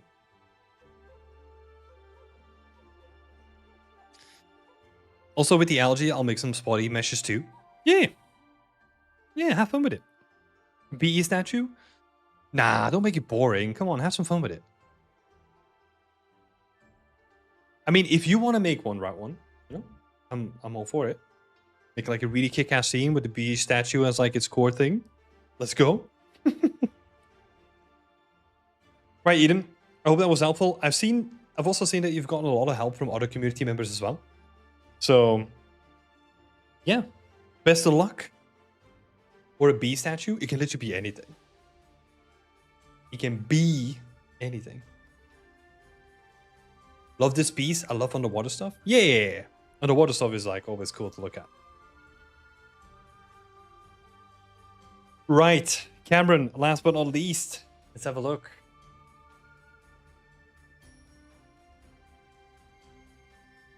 Another place to be. Oh, man. I can't deal with those puns, even though I just made one myself. Cool, Cameron. So you were asking 2 questions here. Because it's such a small scene, should I texture everything bespoke? Table, window frame, etc.? And I'm still going to populate the scene with some Megascan assets? Yeah. Yeah, honestly, I mean, the only thing that is not going to be like a unique asset is the wall, right? I mean, even the wall, honestly, you could do the wall unique as well. It's up to you. I would say that the wall is like an in-between between tileable and unique. The reason why I say unique is because that is just like the thing that you do with walls, right? Because they're bigger surfaces, so that's showcasing that. But the rest of it can all be unique. And it's not really, you're not really doing too many assets, right? So I would really focus on like the high quality of those individual assets rather than trying to, I don't know, finesse your way through.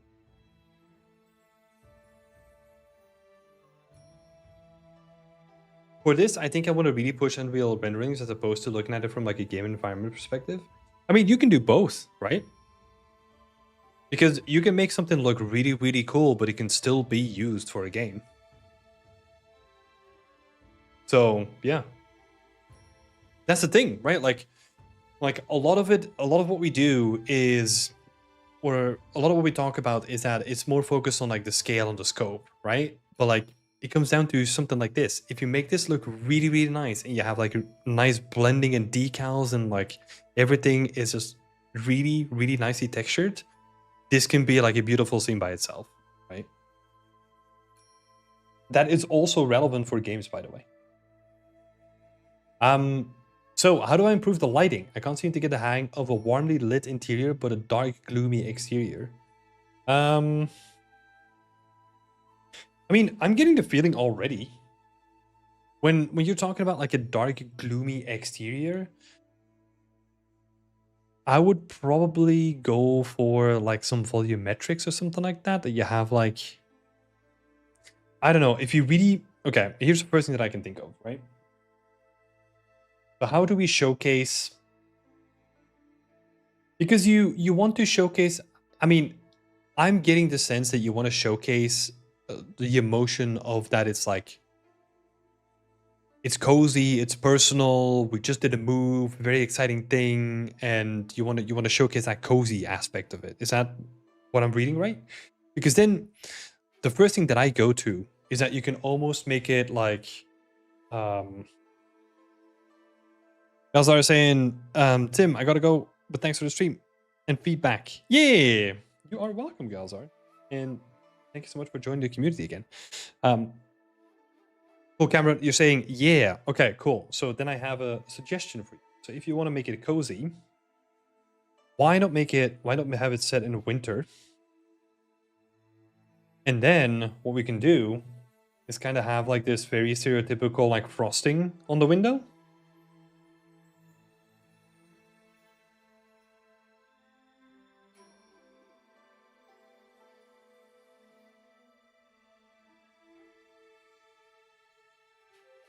So that immediately increases like the coziness value by like, I don't know, 100 points, you know?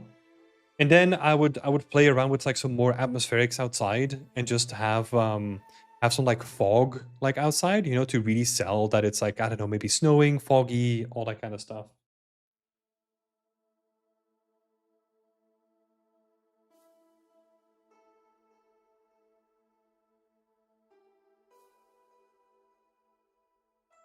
That's like the way that I would go about it.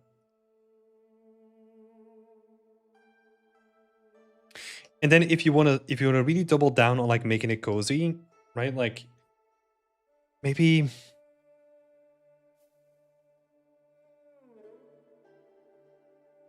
replacing like this box here with like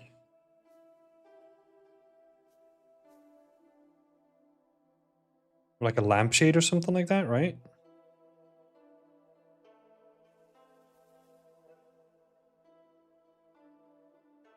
And that becomes your light source. So now we have the contrast of like this really nice and warm light.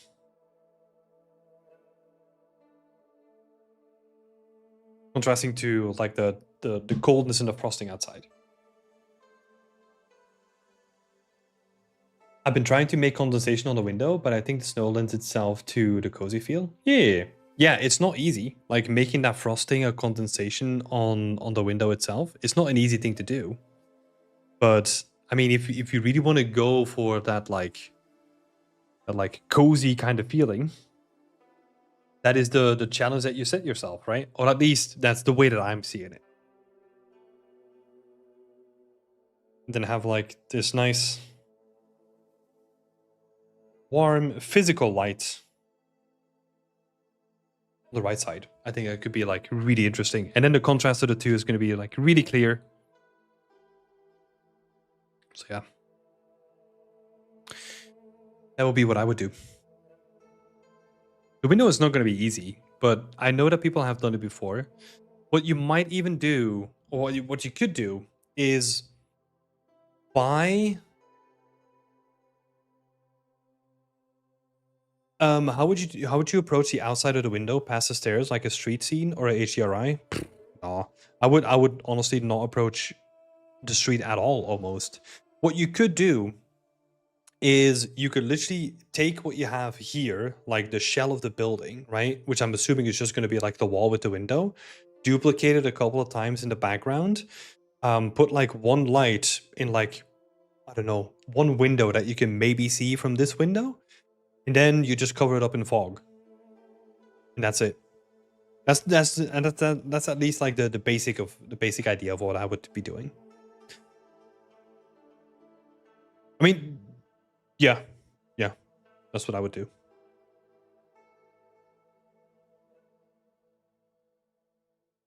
Just be lazy. Cool. I was gonna say if you wanna look into some frosting, right? There must be people that sell like a frosted shader for like ice or something like that. You might even find like a free one. Who knows? But you can probably find some like existing assets on the Fab Marketplace to like get you started with that. But yeah, that's where I would start looking. Yeah. Thanks, Cameron. Thanks for sharing your work. Good to see you back on the scene. It's always nice to see you. Thank you. No worries. Right. We have spent a lovely amount of time together. It's been 3.5 hours, which is like, I thought we were making some good time in the beginning, but it dragged out a little bit too long. So we're not going to make this any longer than it needs to be. I will be sharing all the finalized results, or like all the feedback. I will be sharing that with you later tonight. But for now, I'm going to be heading out, and we'll see each other on Friday. So see you on Friday. Bye.